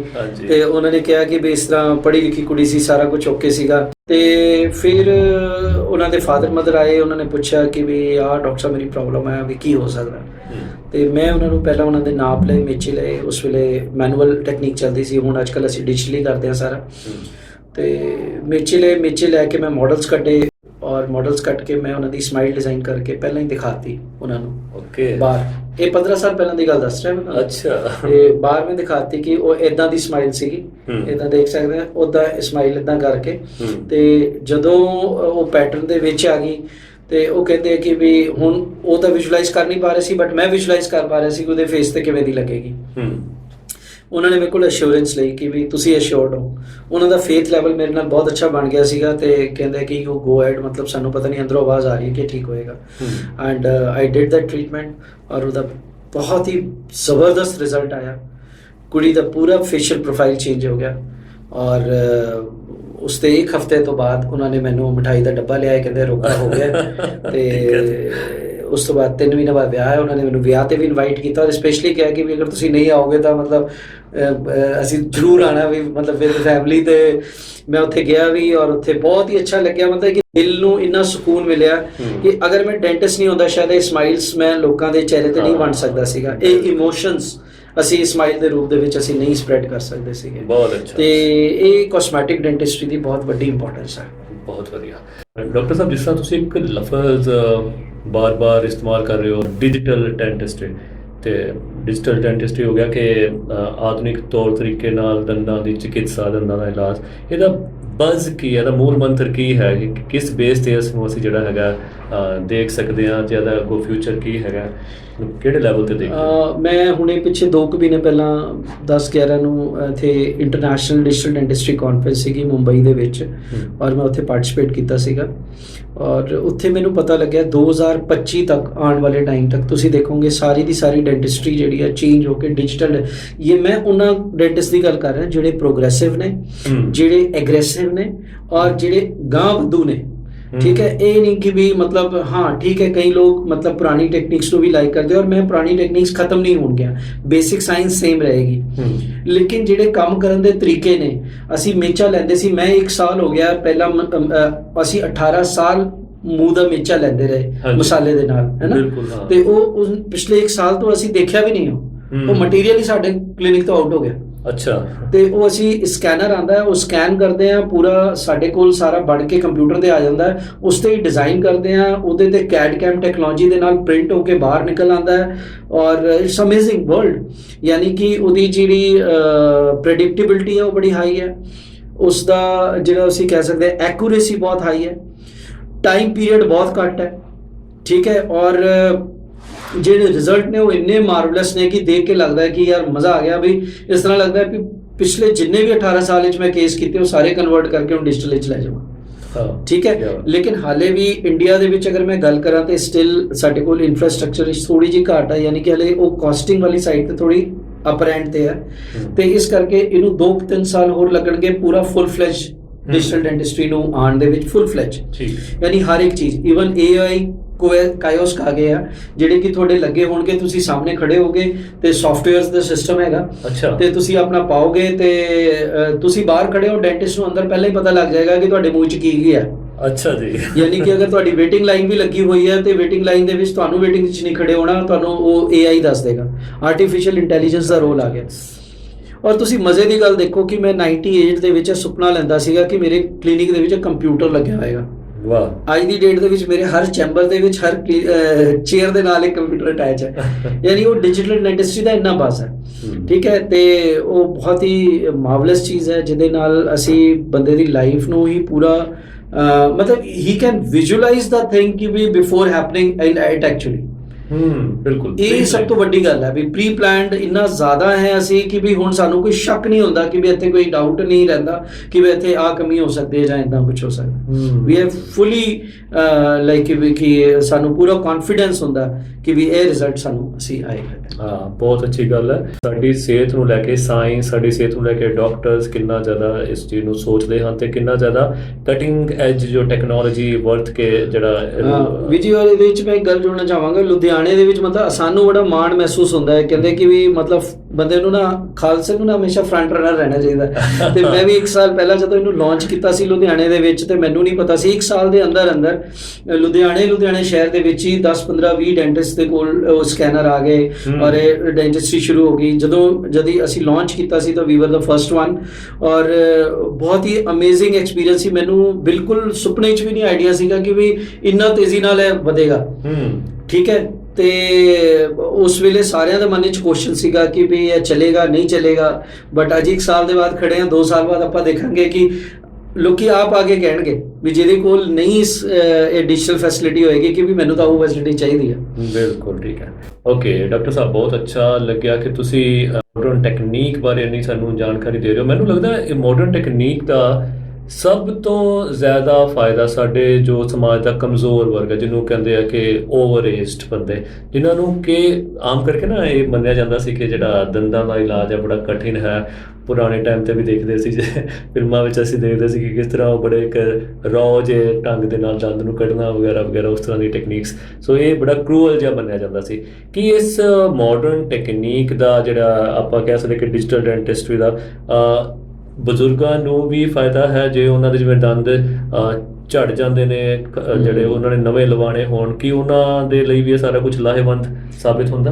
ਬਿਲਕੁਲ, ਬਹੁਤ ਅੱਛਾ ਤੁਹਾਡਾ ਕੁਐਸਚਨ ਹੈ। ਇਹਨੂੰ ਮੈਂ ਥੋੜਾ ਜਿਹਾ ਐਲੋਬਰੇਟਡ ਹੋ ਕੇ ਆਨਸਰ ਦਵਾਂਗਾ, ਥੋੜਾ ਡਿਟੇਲ ਵਿੱਚ। ਪਹਿਲੀ ਗੱਲ ਤਾਂ ਇਹ ਹੈ ਕਿ ਵੀ ਇੱਕ ਪਰਮਾਨੈਂਟ ਟੂਥ ਹੈ ਨਾ, ਇਹਦਾ ਨਾਮ ਤਾਂ ਪਰਮਾਨੈਂਟ ਟੂਥ ਸੀਗਾ, ਬਟ ਅਗਰ ਇਹ ਗਿਰ ਗਏ ਨੇ ਪਹਿਲੀ ਉਮਰ ਤੋਂ, ਠੀਕ ਹੈ, ਪਰਮਾਨੈਂਟ ਟੂਥ ਮੀਨਸ ਕਿ ਪਰਮਾਨੈਂਟ ਯਾਨੀ ਬੋਡੀ ਦੇ ਨਾਲ ਜਾਣੇ ਸੀ। ਅਗਰ ਉਹ ਗਿਰੇ ਹੈ ਤੇ ਸਾਡੀ ਅਣਗਹਿਲੀ ਕਰਕੇ ਗਿਰੇ, ਇਹ ਕਲੀਅਰ ਹੋਣਾ ਚਾਹੀਦਾ, ਕਿਉਂਕਿ ਇਹਦੀ ਕੋਈ ਏਜ ਨਹੀਂ ਹੁੰਦੀ। ਕਈਆਂ 'ਚ ਸਾਡੇ ਮਾਈਂਡ 'ਚ ਆ ਜਾਂਦਾ ਕਿ 60-70 ਸਾਲ ਉਮਰ ਹੋ ਗਈ ਤਾਂ ਇਹ ਤਾਂ ਹੁਣ ਗਿਰਨੇ ਹੀ ਸੀਗੇ।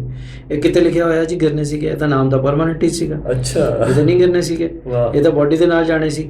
ਤੇ ਇਹ ਗੱਲ ਸਭ ਤੋਂ ਪਹਿਲਾਂ ਕਲੀਅਰ ਕਰ ਲੈਣੀ ਹੈ, ਠੀਕ ਹੈ। ਨੰਬਰ ਸੈਕਿੰਡ ਗੱਲ, ਮੇਰੀ ਐਡਵਾਈਸ ਹੈ ਕਿ ਜਦੋਂ ਵੀ ਤੁਹਾਡਾ ਇੱਕ ਵੀ ਦੰਦ ਗਿਰੇ ਤੇ ਉਸ ਨੂੰ ਰਿਪਲੇਸ ਕਰਾ ਲਓ ਟਾਈਮਲੀ, ਕਿਉਂਕਿ ਸਾਡੇ ਮਾਈਂਡ 'ਚ ਆਉਂਦਾ ਹੈ ਕਿ ਵੀ 32 ਚੋਂ ਇੱਕ ਘਟ ਗਿਆ, ਕੋਈ ਫਰਕ ਨਹੀਂ ਪੈਂਦਾ।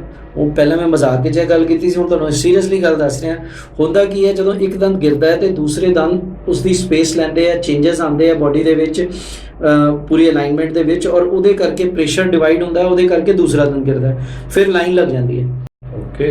ਜਿਵੇਂ ਇੱਟ ਹੁੰਦੀ ਹੈ ਨਾ, ਤੁਸੀਂ ਇੱਕ ਇੱਟ ਪੱਟਦੇ ਹੋ, ਦੂਜੀ ਕਮਜ਼ੋਰ ਹੋ ਜੂਗੀ, ਫਿਰ ਉਹ ਗਿਰ ਜੂਗੀ, ਫਿਰ ਉਹ ਦੀਵਾਰ ਪੂਰੀ ਕੱਚੀ ਹੋ ਜਾਂਦੀ ਹੈ, ਫਿਰ ਹੌਲੀ ਹੌਲੀ ਪੂਰੀ ਦੀਵਾਰ ਗਿਰ ਜਾਂਦੀ ਹੈ, ਠੀਕ ਹੈ। ਸੋ ਪਹਿਲੀ ਐਡਵਾਈਸ ਤਾਂ ਮੈਨੂੰ ਇਹ ਹੈ, ਮੈਂ ਸਾਰਿਆਂ ਨੂੰ ਦੇਣਾ ਚਾਹੂੰਗਾ। ਸੈਕਿੰਡ, ਅਗਰ ਬਾਈ ਚਾਂਸ ਤੁਸੀਂ ਉਹ ਦੰਦ ਗਿਰ ਗਿਆ ਤੇ ਤੁਸੀਂ ਜਾਂ ਪਾਇਰੀਆ ਕਰਕੇ ਤੁਹਾਨੂੰ ਇਕੱਠੇ ਦੰਦ ਕਢਾਣੇ ਪੈ ਗਏ ਔਰ ਈਡੈਂਚੁਲਸ ਹੋ ਗਿਆ, ਤੇ ਆਪਣੇ ਕੋਲ ਜਿਹੜੀ ਟੈਕਨੀਕ ਹੈ ਦੰਦ ਦੇ ਬਣਾਉਣ ਦੀ, ਯਾਨੀ ਪਰਮਾਨੈਂਟ ਟੂਥ ਤੱਕ ਤਾਂ ਆਪਾਂ ਉਸ ਨੂੰ ਸੈਕਿੰਡ ਸੈਟ ਆਫ ਟੀਥ ਕਵਾਂਗੇ। ਇਸ ਤੋਂ ਬਾਅਦ ਮੈਂ ਨਾਮ ਦਿੱਤਾ third set of teeth. Third set of teeth ਕੌਣ ਦਿੰਦਾ? ਤੁਹਾਨੂੰ ਡੈਂਟਿਸਟ ਦਿੰਦਾ, ਠੀਕ ਹੈ। ਹੁਣ ਉਹ ਦੰਦ ਬਣਾਉਣ ਦੀ ਟੈਕਨੀਕ ਜਿਹੜੀ ਹੈ, ਉਹ ਪਹਿਲੀ ਤਾਂ ਹੈਗਾ ਕਿ ਇੱਕ ਬ੍ਰਿਜ, ਜਿਹੜਾ ਕਿ ਬ੍ਰਿਜ ਮਤਲਬ ਕਿ ਆਲੇ ਦੁਆਲੇ ਦੇ ਦੋ ਦੰਦਾਂ ਦੀ ਸਪੋਰਟ ਲੈ ਕੇ ਤੇ ਅਸੀਂ ਉਨੇ ਕੁ ਦੰਦ ਸਿੰਘ ਜਿੰਨੇ ਵੀ ਹੈਗੇ, ਇੱਕ ਹੈ ਦੋ ਹੈ, ਉਨੇ ਕੁ ਅਸੀਂ ਬਣਾਏ, ਹੈ ਨਾ। ਬ੍ਰਿਜ ਦਾ ਇੱਕ ਫਾਰਮੂਲਾ ਹੁੰਦਾ, ਇੱਕ ਤਰੀਕਾ ਹੁੰਦਾ ਬਣਾਉਣ ਦਾ। ਉਹ ਜਿਹਦੇ ਵੀ ਡੈਂਟਿਸਟ ਕੋਲ ਤੁਸੀਂ ਜਾਓਗੇ, ਉਹ ਤੁਹਾਨੂੰ ਪ੍ਰੋਪਰ ਦੱਸੇਗਾ, ਗਾਈਡ ਕਰੇਗਾ ਕਿ ਵੀ ਇੱਦਾਂ ਤੁਹਾਡੇ ਦੰਦ ਅਸੀਂ ਫਾਰਮ ਕਰ ਰਹੇ ਹਾਂ, ਠੀਕ ਹੈ, ਤਾਂ ਕਿ ਉਹ ਲੌਂਗ ਲਾਸਟਿੰਗ ਚੱਲਣ, ਉਹ ਪ੍ਰੈਸ਼ਰ ਝੱਲ ਸਕਣ ਤੇ ਸਾਫ ਸਫਾਈ ਕਰਨ ਦੇ ਵਿੱਚ ਈਜ਼ੀਅਰ ਰਹਿਣ। ਤੇ ਇਸ ਤਰੀਕੇ ਨਾਲ ਇੱਕ ਤਾਂ ਕੱਢਣ ਪਾਉਣ ਵਾਲੇ ਦੰਦ ਹੁੰਦੇ ਨੇ, ਉਹ ਅੱਜ ਕੱਲ੍ਹ ਮਤਲਬ ਜ਼ਿਆਦਾਤਰ ਅੱਛੀ ਜਗ੍ਹਾ ਤੇ ਆਬਸਲੀਟ ਹੋ ਚੁੱਕੇ ਨੇ, ਹਾਲਾਂਕਿ ਉਹ ਵੀ ਬਣਾਏ ਜਾਂਦੇ ਨੇ ਜਿੱਥੇ ਜਾਂ ਤਾਂ ਪੇਸ਼ੈਂਟ ਨਹੀਂ ਅਫੋਰਡ ਕਰਦਾ, ਜਾਂ ਤੁਹਾਡੀ ਬੋਨ ਉਸ ਤਰੀਕੇ ਦੀ ਨਹੀਂ ਹੈ, ਜਾਂ ਉੱਥੇ ਇੰਪਲਾਂਟ ਨਹੀਂ ਪੈ ਸਕਦੇ, ਕਿਤੇ ਕਿਤੇ ਸਾਨੂੰ ਉੱਥੇ ਉਹਨਾਂ ਦੀ ਵੀ ਹੈਲਪ ਲੈਣੀ ਪੈਂਦੀ ਹੈ।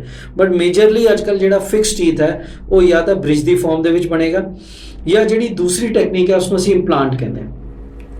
ਇੰਪਲਾਂਟ ਵੀ ਹੁਣ ਕੋਈ ਨਵੀਂ ਟੈਕਨੀਕ ਨਹੀਂ ਰਹਿ ਗਈ, implant is now very old. Like ਮੈਂ ਪਹਿਲਾ ਇੰਪਲਾਂਟ ਅਸੀਂ ਜਿਹੜਾ ਆਪਣੀ ਕਲੀਨਿਕ ਵਿੱਚ ਪਾਇਆ ਸੀ, ਅੱਜ ਤੋਂ 16-17 ਸਾਲ ਪਹਿਲੇ ਪਾਇਆ ਸੀ।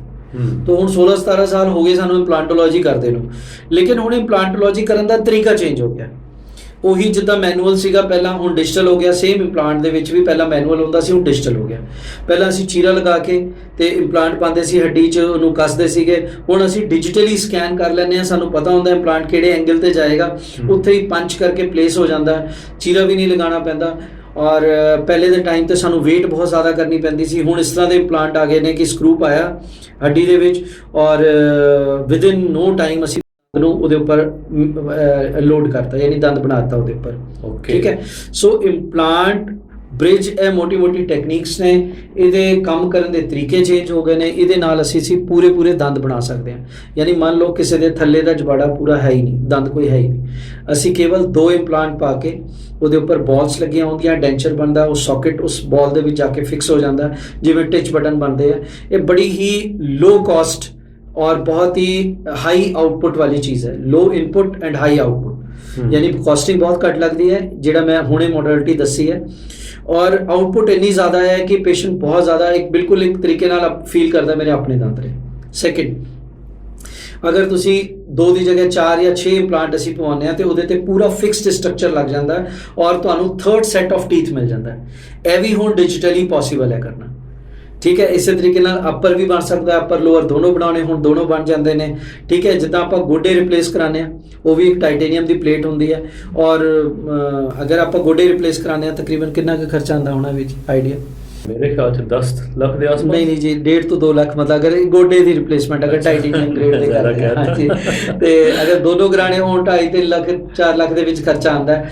ਤੇ ਅਗਰ ਮੂੰਹ ਦੇ ਵਿੱਚ ਜਬਾੜਾ ਪੂਰਾ ਉੱਪਰ ਦਾ ਥੱਲੇ ਦਾ ਚੇਂਜ ਕਰਾਉਣਾ ਹੋਵੇ ਫਿਰ ਕਿੰਨਾ ਕੁ ਖਰਚਾ ਆਏਗਾ? ਇੰਨਾ ਕੁ ਤਾਂ ਆਉਣਾ ਹੀ ਚਾਹੀਦਾ ਨਾ, ਵੀ ਗੋਡੇ ਮਹਿਤਾ ਤਾਂ ਬਰਾਬਰ ਹੀ ਹੈ ਨਾ, ਜਾਂ ਉਸ ਤੋਂ ਜ਼ਿਆਦਾ ਹੀ ਹੈ ਦੰਦਾਂ ਦੀ ਮਹਿਤਾ ਅਗਰ ਦੇਖਿਆ ਜਾਏ ਤਾਂ। ਠੀਕ ਹੈ, ਸੋ ਹੁਣ ਅਗੇਨ ਵਰਡ ਮੈਂ ਕੀ ਯੂਜ਼ ਕੀਤਾ? ਖਰਚਾ, ਕਿਉਂਕਿ ਮੇਰੇ ਮਾਈਂਡ 'ਚ ਵੀ ਉਹੀ ਭਰਿਆ ਹੋਇਆ। ਯਾਨੀ ਅਗਰ ਇਸ ਨੂੰ ਮੈਂ ਇਨਵੈਸਟਮੈਂਟ ਲੈ ਲਵਾਂ, ਹੈ ਨਾ, ਮੇਰੇ ਕੋਲ ਹੁਣ ਪੇਸ਼ੈਂਟ ਹੈ ਬਹੁਤ ਕਾਮਨ ਹੋ ਗਏ ਨੇ ਕਿ ਲੋਕ ਫੁੱਲ ਮਾਊਥ ਇੰਪਲਾਂਟਸ ਕਰਵਾਉਣ ਆਉਂਦੇ ਆ, ਔਰ ਉਹਨਾਂ ਦਾ ਮਾਈਂਡਸੈਟ ਚੇਂਜ ਹੋ ਚੁੱਕਿਆ ਹੈ ਕਿ ਅਗਰ ਮੇਰੇ ਦੰਦ ਅੱਛੇ ਹੋਣਗੇ ਕੁਆਲਿਟੀ ਲਾਈਫ ਅਸੀਂ ਜੀ ਪਾਵਾਂਗੇ। ਹੁਣ ਉਹ ਗੱਲਾਂ ਨਹੀਂ ਰਹਿ ਗਈਆਂ। ਅੱਜ ਮੇਰੇ ਕੋਲ, ਮੈਂ ਅੱਜ ਦੀ ਵੀ ਜੀ ਸਟੋਰੀ ਤੁਹਾਨੂੰ ਦੱਸ ਰਿਹਾ। ਸ਼ਾਮ ਨੂੰ ਮੇਰੇ ਕੋਲ ਪੇਸ਼ੈਂਟ ਆਏ ਤੇ ਉਹਨਾਂ ਦਾ ਡੈਂਚਰ ਬਣਨਾ ਸੀਗਾ, ਤੇ ਪੇਸ਼ੈਂਟ ਕਹਿੰਦੇ ਕਿ ਮੈਂ ਉਹਨਾਂ ਨੂੰ ਕੁਝ ਡੈਂਚਰਸ ਦੱਸੇ ਨੇ ਦੀ ਕਾਸਟ ਹੈ ਔਰ ਇਹ ਮਟੀਰੀਅਲਸ ਨੇ ਇਸ ਤਰੀਕੇ ਨਾਲ। ਕਹਿੰਦੇ ਤੁਸੀਂ ਇਸ ਤਰ੍ਹਾਂ ਕਰੋ, ਥੋੜਾ ਹਲਕਾ ਬਣਾ ਦਿਓ, ਮੇਰੀ ਏਜ 75 ਸਾਲ ਹੋ ਗਈ, ਪਤਾ ਨਹੀਂ ਕਿੰਨਾ ਜੀਣਾ। ਅੱਛਾ, ਠੀਕ ਹੈ। ਮੈਂ ਕਿਹਾ ਤੁਹਾਡਾ ਬਹੁਤ ਅੱਛਾ, ਮਤਲਬ ਤੁਸੀਂ ਜੋ ਗੱਲ ਸੋਚ ਰਹੇ ਹੋ ਠੀਕ ਹੈ ਆਪਣੇ ਵੱਲੋਂ, ਤੁਹਾਡੇ ਮਾਈਂਡ 'ਚ ਜੋ ਕਹਿ ਰਿਹਾ, ਬਟ ਮੇਰਾ ਇੱਕ ਤੁਹਾਨੂੰ ਕੁਐਸਚਨ ਹੈ। ਕਹਿੰਦੇ ਕਿ ਮੈਂ ਕਿਹਾ ਇਹ ਦੱਸੋ ਕਿ ਮੇਰੇ ਕੋਲ ਡੈਂਚਰ ਬਣਵਾਉਣ ਕੌਣ ਆਉਂਦਾ ਹੋਏਗਾ? 60 ਸਾਲ ਦਾ ਬੰਦਾ, 30 ਸਾਲ ਦਾ ਬੰਦਾ, 40 ਸਾਲ ਦਾ ਬੰਦਾ? ਫਿਰ ਉਹ ਸਮਝ ਕੇ ਮੇਰੀ ਗੱਲ, ਉਹ ਹੱਸਣ ਲੱਗ ਪਏ। ਕਹਿੰਦੇ ਹਾਂ, ਮਤਲਬ ਮੇਰੇ ਕੋਲ ਤਾਂ ਬੰਦਾ 70-75 ਸਾਲ 'ਚ ਹੀ ਆਏਗਾ ਨਾ ਡੈਂਚਰ ਬਣਵਾਉਣ। ਹਾਂਜੀ, ਜਦੋਂ ਦੰਦ ਉਹਦੇ ਡਿੱਗੇ ਹੋਣਗੇ ਉਹਦੀ ਅਣਗਹਿਲੀ ਕਰਕੇ। ਠੀਕ ਹੈ, ਹੁਣ ਉਸ ਏਜ ਦੇ ਵਿੱਚ ਆਪਾਂ ਇਹ ਸੋਚੀਏ ਕਿ ਆਪਾਂ 6 ਸਾਲ ਜੀਣਾ ਕਿ 10 ਸਾਲ ਜੀਣਾ। ਬਾਣੀ 'ਚ ਤਾਂ ਲਿਖਿਆ ਮਤ ਕੀ ਜਾਪੇ ਸੋ ਆਵੇ ਕਿ ਨਾ ਆਵੇ ਰਾਮ। ਅਗਲਾ ਗੱਲ ਤਾਂ ਸਾਨੂੰ ਸਾਹ ਦਾ ਪਤਾ ਨਹੀਂ ਹੈਗਾ, ਤੇ ਨਾ ਤਾਂ ਆਪਾਂ ਯੰਗ ਏਜ 'ਚ ਕਹਿ ਸਕਦੇ ਨਾ ਓਲਡ ਏਜ 'ਚ ਕਹਿ ਸਕਦੇ ਹਾਂ। ਮੈਂ ਜਿਹੜੇ ਇੰਪਲਾਂਟ ਪਰਸਨਲੀ ਸਭ ਤੋਂ ਓਲਡ ਏਜ ਦੇ ਵਿੱਚ ਲਗਾਇਆ ਉਹ ਹੈਗੀ 97 ਈਅਰਸ ਦੀ ਏਜ। ਓ ਮਾਈ ਗॉड, 97 ਸਾਲ ਦੀ ਉਮਰ ਦੇ ਪੇਸ਼ੈਂਟ ਦੇ ਮੈਂ ਇੰਪਲਾਂਟ ਲਗਾਇਆ। ਸੋਚੋ ਉਸ 97 ਸਾਲ ਦੀ ਪੇਸ਼ੈਂਟ ਦਾ ਮਾਈਂਡਸੈਟ ਕੀ ਰਿਹਾ ਹੋਏਗਾ। ਉਹਦੇ ਆਪਣੇ ਦੰਦ ਵੀ ਸੀਗੇ ਤੇ ਮੈਂ ਉਹਦੇ 4 ਇੰਪਲਾਂਟ ਪਾਏ ਸੀ, 2 ਥੱਲੇ 2 ਇੱਧਰ। ਇੱਕ ਸਾਈਡ ਪੂਰੀ ਉਹ ਚਿਊ ਨਹੀਂ ਕਰ ਪਾਉਂਦੇ ਸੀ, ਦੂਜੀ ਸਾਈਡ ਠੀਕ ਸੀਗੀ। ਉੱਥੇ ਉਹਨਾਂ ਨੂੰ ਫਿਕਸ ਦੰਦ ਦਿੱਤੇ, ਤੇ ਇਸ ਗੱਲ ਨੂੰ ਵੀ 6 ਸਾਲ ਹੋ ਚੁੱਕੇ ਨੇ। ਤੇ ਉਹਨਾਂ ਦੇ ਬੇਟੇ ਮੈਨੂੰ ਰੈਗੂਲਰ ਮਿਲਦੇ ਆ, ਉਹ ਕਹਿੰਦੇ ਕਿ ਬਹੁਤ ਅੱਛੇ ਤਰੀਕੇ ਨਾਲ, ਮਤਲਬ ਹੀ ਇਜ਼ ਸਟਿਲ ਦੇਅਰ। ਔਰ ਮਤਲਬ ਇਹ ਮੇਰਾ ਇੱਕ ਅਚੀਵਮੈਂਟ ਹੈ ਜਿਹੜਾ ਲਾਈਫ ਦਾ। ਤੇ ਇੰਪਲਾਂਟ ਦੀ ਕੋਈ ਏਜ ਨਹੀਂ ਹੈਗੀ। ਜਿਸ ਤਰੀਕੇ ਨਾਲ ਮੈਂ ਇਸ ਦੇ ਨਾਲ ਤੁਹਾਡਾ ਇਹ ਵੀ ਇੱਕ ਆਨਸਰ ਕਰਦਾ ਕਿ ਕਈ ਲੋਕ ਸੋਚਦੇ ਆ ਵੀ 80 ਸਾਲ ਹੋ ਗਏ ਹੁਣ ਕੀ ਇੰਪਲਾਂਟ ਪਵਾਉਣਾ। ਇਹੀ ਤਾਂ ਏਜ ਹੈ, ਹੁਣੇ ਤਾਂ ਇੰਪਲਾਂਟ ਪਏਗਾ, ਹੋਰ ਕਦੋਂ ਪਾਵਾਂਗੇ ਆਪਾਂ? ਠੀਕ ਹੈ, ਤਾਂ ਹੀ ਆਪਾਂ ਫਿਕਸ ਦੰਦ ਦੇਵਾਂਗੇ। So quality of life is very very important, ਔਰ ਕੁਆਲਿਟੀ ਆਫ ਲਾਈਫ ਦੇ ਨਾਲ ਇਨਵੈਸਟਮੈਂਟ ਜੁੜੀ ਹੈ, ਐਕਸਪੈਂਸਿਸ ਨਹੀਂ। ਹਾਂ, ਬਹੁਤ ਅੱਛੀ ਗੱਲ ਜੀ, ਬਹੁਤ ਵਧੀਆ ਗੱਲ। ਮੇਰੇ ਖਿਆਲ 'ਚ ਤੁਹਾਡੀ ਇਹ ਜਿਹੜੀ ਤੁਸੀਂ ਐਗਜ਼ਾਮਪਲ ਦਿੱਤੀ ਹੈ 96 ਜਾਂ 97 ਵਾਲੀ ਬਜ਼ੁਰਗ ਜੋ ਤੁਹਾਡੇ ਕੋਲ ਦੰਦ ਜਿਹੜੇ ਆਪਣੇ ਇੰਪਲਾਂਟ ਕਰਾਏ ਨੇ, ਤੁਹਾਡੀ ਗੱਲ ਸੁਣਨ ਤੋਂ ਬਾਅਦ ਕਈ ਜਣੇ ਤੁਹਾਨੂੰ ਇਸ ਲਈ ਕੰਟੈਕਟ ਕਰਨਗੇ ਤੇ ਉਹ ਜ਼ਰੂਰ ਆਉਣਗੇ ਤੁਹਾਡੇ ਕੋਲ ਕਿ ਹਾਂਜੀ ਸਾਡਾ ਵੀ ਇਹ ਕੰਮ ਜ਼ਰੂਰ ਕਰਾਓ। ਜਿਸ ਤਰ੍ਹਾਂ ਤੁਹਾਨੂੰ ਮੈਂ ਸ਼ੁਰੂ ਤੋਂ ਦੱਸਿਆ ਕਿ ਸਾਡੇ ਕੋਲ ਜ਼ਿਆਦਾ ਜਿਹੜੇ ਸਾਡੀ ਆਡੀਅנס ਹੈ ਉਹ ਸਾਡੇ ਨਾਲ ਬੱਚੇ ਤੇ ਉਹਨਾਂ ਦੇ ਪੇਰੈਂਟਸ ਜੁੜੇ ਹੋਏ ਨੇ। ਸੋ ਜਿਸ ਤਰ੍ਹਾਂ ਹੁੰਦਾ ਨਾ ਇੱਕ ਕੁਐਸਚਨ ਪੇਪਰ ਆਉਂਦਾ, ਪਹਿਲਾਂ ਜਿਹੜੇ ਲੌਂਗ ਆਨਸਰ ਵਾਲੇ ਆਪਾਂ ਕੁਐਸਚਨ ਆਨਸਰ ਕਰ ਚੁੱਕੇ ਹਾਂ। ਹੁਣ ਮੈਂ ਆਬਜੈਕਟਿਵ ਟਾਈਪ ਤੁਹਾਡੇ ਕੋਲ ਪੁੱਛਦਾ ਕਿ ਛੋਟੇ ਛੋਟੇ ਜਿਹੜੇ ਜਵਾਬ ਹੈ ਉਹ ਤੁਸੀਂ ਉਹਦਾ ਜੇ ਦੇ ਸਕੋ ਤਾਂ। ਜਿਸ ਤਰ੍ਹਾਂ ਆਮ ਹੁੰਦਾ ਕਿ ਮਾਊਥ ਵਾਸ਼, ਮੈਂ ਨਾਮ ਬੋਲੀ ਜਾਣਾ ਤੇ ਤੁਸੀਂ ਉਹਦੇ ਬਾਰੇ ਐਕਸਪਲੇਨ ਕਰਿਓ। ਮਾਊਥ ਵਾਸ਼ ਬਾਰੇ ਜਿਹੜਾ ਹੈਗਾ ਤੁਸੀਂ। ਮਾਊਥ ਵਾਸ਼ ਇਸ ਤਰ੍ਹਾਂ ਹੈ ਕਿ ਮਾਊਥ ਵਾਸ਼ ਇੱਕ ਰੈਗੂਲਰਲੀ ਯੂਜ਼ ਕਰਨਾ ਚਾਹੀਦਾ। ਮਾਊਥ ਵਾਸ਼ 3-4 ਤਰੀਕੇ ਦੇ ਨੇ, ਮੋਟੇ ਤੌਰ ਤੇ ਮੈਂ ਦੱਸ ਦਿੰਦਾ। ਇੱਕ ਮਾਊਥ ਵਾਸ਼ ਜਿਹੜਾ ਰੈਗੂਲਰ ਤੁਸੀਂ ਯੂਜ਼ ਕਰ ਸਕਦੇ ਹੋ, ਉਹਦੇ ਵਿੱਚ ਕੋਈ ਕੈਮੀਕਲ ਨਹੀਂ ਹੁੰਦਾ, ਔਰ ਉਸ ਮਤਲਬ ਤੁਹਾਡੀ ਫਰੈਸ਼ਨੈਸ ਕ੍ਰੀਏਟ ਕਰੇਗਾ, ਕਲੀਨਲੀਨੈਸ ਕ੍ਰੀਏਟ ਕਰੇਗਾ। ਕੇਵਲ ਉਸ ਤਰੀਕੇ ਦੇ ਮਾਊਥ ਵਾਸ਼ਸ ਹੋਣਗੇ। ਜਿਵੇਂ ਕੋਲਗੇਟ ਦਾ ਇੱਕ ਪਲਾਕਸ ਆਉਂਦਾ, ਹਾਲਾਂਕਿ ਮੈਂ ਬ੍ਰਾਂਡ ਨੇਮ ਨਹੀਂ ਬੋਲਣਾ ਚਾਹੁੰਦਾ ਸੀਗਾ, ਬਟ ਸਟਿਲ ਮੈਂ ਇੱਕ ਐਗਜ਼ਾਮਪਲ ਦੇ ਤੌਰ ਤੇ ਪਲੈਕਸ ਦੇ ਨਾਮ ਤੋਂ ਆਉਂਦਾ, ਇਸ ਤਰੀਕੇ ਨਾਲ ਹੁੰਦਾ। ਠੀਕ ਹੈ। ਸੈਕਿੰਡ, ਲਿਸਟਰੀਨ ਵੀ ਉਸ ਕੈਟੇਗਰੀ ਦੇ ਵਿੱਚ ਹੈ। ਤੇ ਦੂਸਰੇ ਹੁੰਦੇ ਨੇ ਮਾਊਥ ਵਾਸ਼ ਜਿਹੜੇ ਐਂਟੀ ਬੈਕਟੀਰੀਅਲ ਪ੍ਰੋਪਰਟੀ ਦੇ ਹੁੰਦੇ ਨੇ। ਉਹਦੇ ਵਿੱਚ 2 ਸਾਲਟ ਆਉਂਦੇ ਆ ਮੇਜਰਲੀ, ਕਲੋਰਹੈਕਸੀਲਿਨ, ਇੱਕ ਬੀਟਾਡੀਨ। ਇਹ ਦੋਨੋਂ ਹੀ ਸਾਲਟ ਦੀ ਕਿਸੇ ਵੀ ਚੀਜ਼ ਦੀ ਨਾ ਬੋਡੀ ਦੇ ਵਿੱਚ ਜਦੋਂ ਵੀ ਕੈਮੀਕਲ, ਇੱਕ ਨਾ ਥੰਬ ਰੂਲ ਹੈ।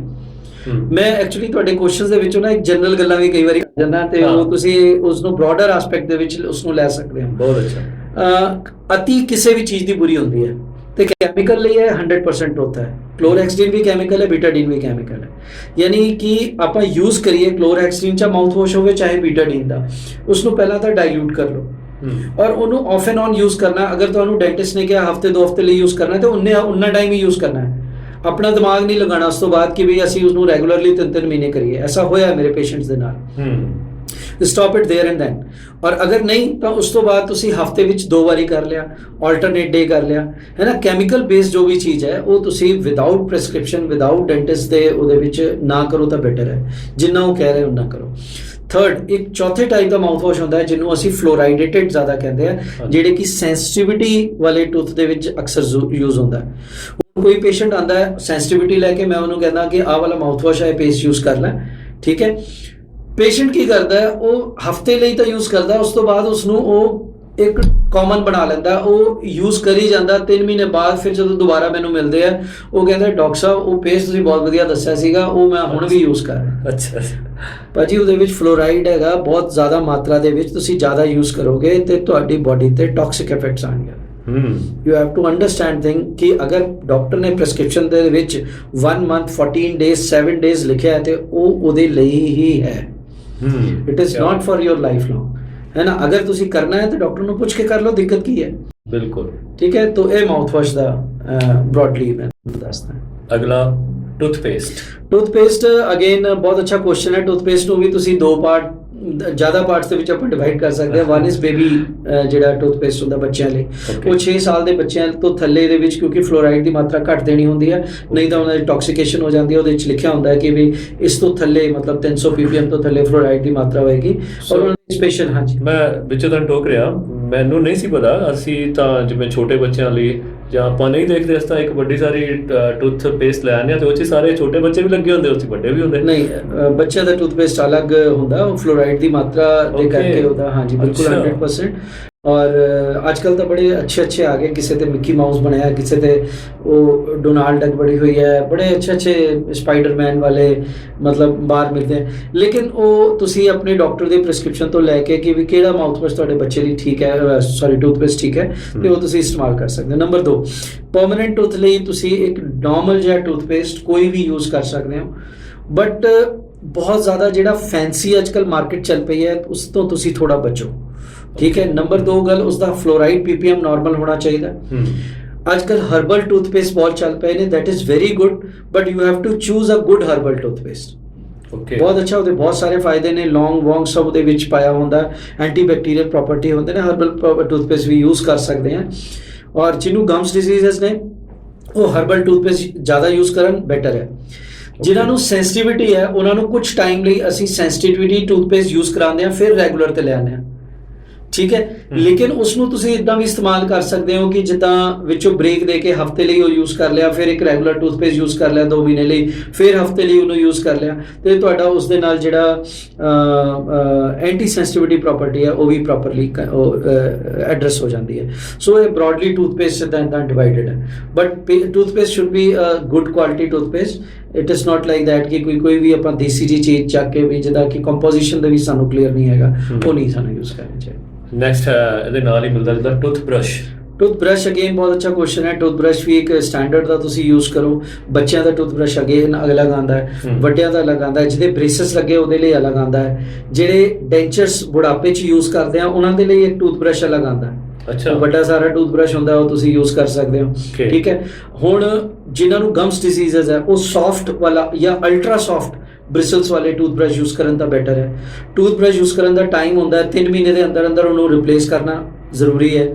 ਅਦਰਵਾਈਜ਼ ਇੱਕ ਪੈਰਾਮੀਟਰ ਹੋਰ ਵੀ ਹੈ ਕਿ ਅਗਰ ਤੁਹਾਡੇ ਬ੍ਰਿਸਲਸ ਜਿਹੜੇ ਨੇ ਫ੍ਰੀਡ ਅਪ ਹੋ ਚੁੱਕੇ ਨੇ, ਉਹ ਖਿਲਰ ਗਏ ਆ, ਉਹਨਾਂ ਦੇ ਅੰਦਰ ਉਹ ਜਾਨ ਨਹੀਂ ਰਹੀ ਹੈ, ਪਤਾ ਲੱਗ ਜਾਂਦਾ, ਦੇਖਣ ਤੋਂ ਹੀ ਪਤਾ ਲੱਗ ਜਾਂਦਾ ਹੈ ਨਾ।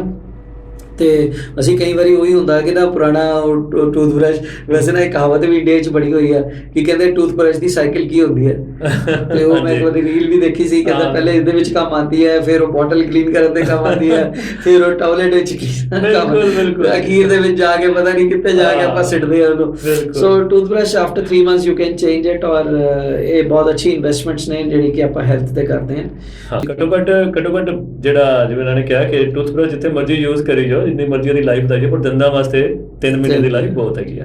ਤਾਂ ਮੈਂ ਇੱਕ ਪੁੱਛਣਾ ਸੀ ਕਿ ਕਈਆਂ ਦੇ ਜਿਵੇਂ ਬੱਚੇ ਹੋ ਗਏ ਜਾਂ ਵੱਡੇ ਬਜ਼ੁਰਗ ਵੀ ਹੋ ਗਏ, ਮੂੰਹ 'ਚੋਂ ਸਮੈਲ ਬਹੁਤ ਆਉਂਦੀ ਹੈ, ਜਾਂਦੀ ਨਹੀਂ ਸਮੈਲ, ਕਿ ਇਹਨਾਂ ਫਾਊਲ ਸਮੈਲ ਜਿਹੜਾ ਉਹਦੇ ਬਹੁਤ ਸਾਰੇ ਰੀਜ਼ਨਸ ਨੇ। ਮਤਲਬ ਮੈਂ ਇੱਕ ਆਪਣੇ ਇੰਟਰਨਸ਼ਿਪ ਦੇ ਵਿੱਚ ਇੱਕ ਰਿਸਰਚ ਪੇਪਰ ਸੀਗਾ ਤੇ ਉਹ ਡਰਾ ਕੀਤਾ ਸੀਗਾ ਫਾਊਲ ਸਮੈਲ ਤੇ, ਤੇ ਉੱਥੇ ਮੈਂ ਤਕਰੀਬਨ 18 ਰੀਜ਼ਨਸ ਤੱਕ ਗਿਣ ਕੇ ਲਿਖੇ ਸੀ।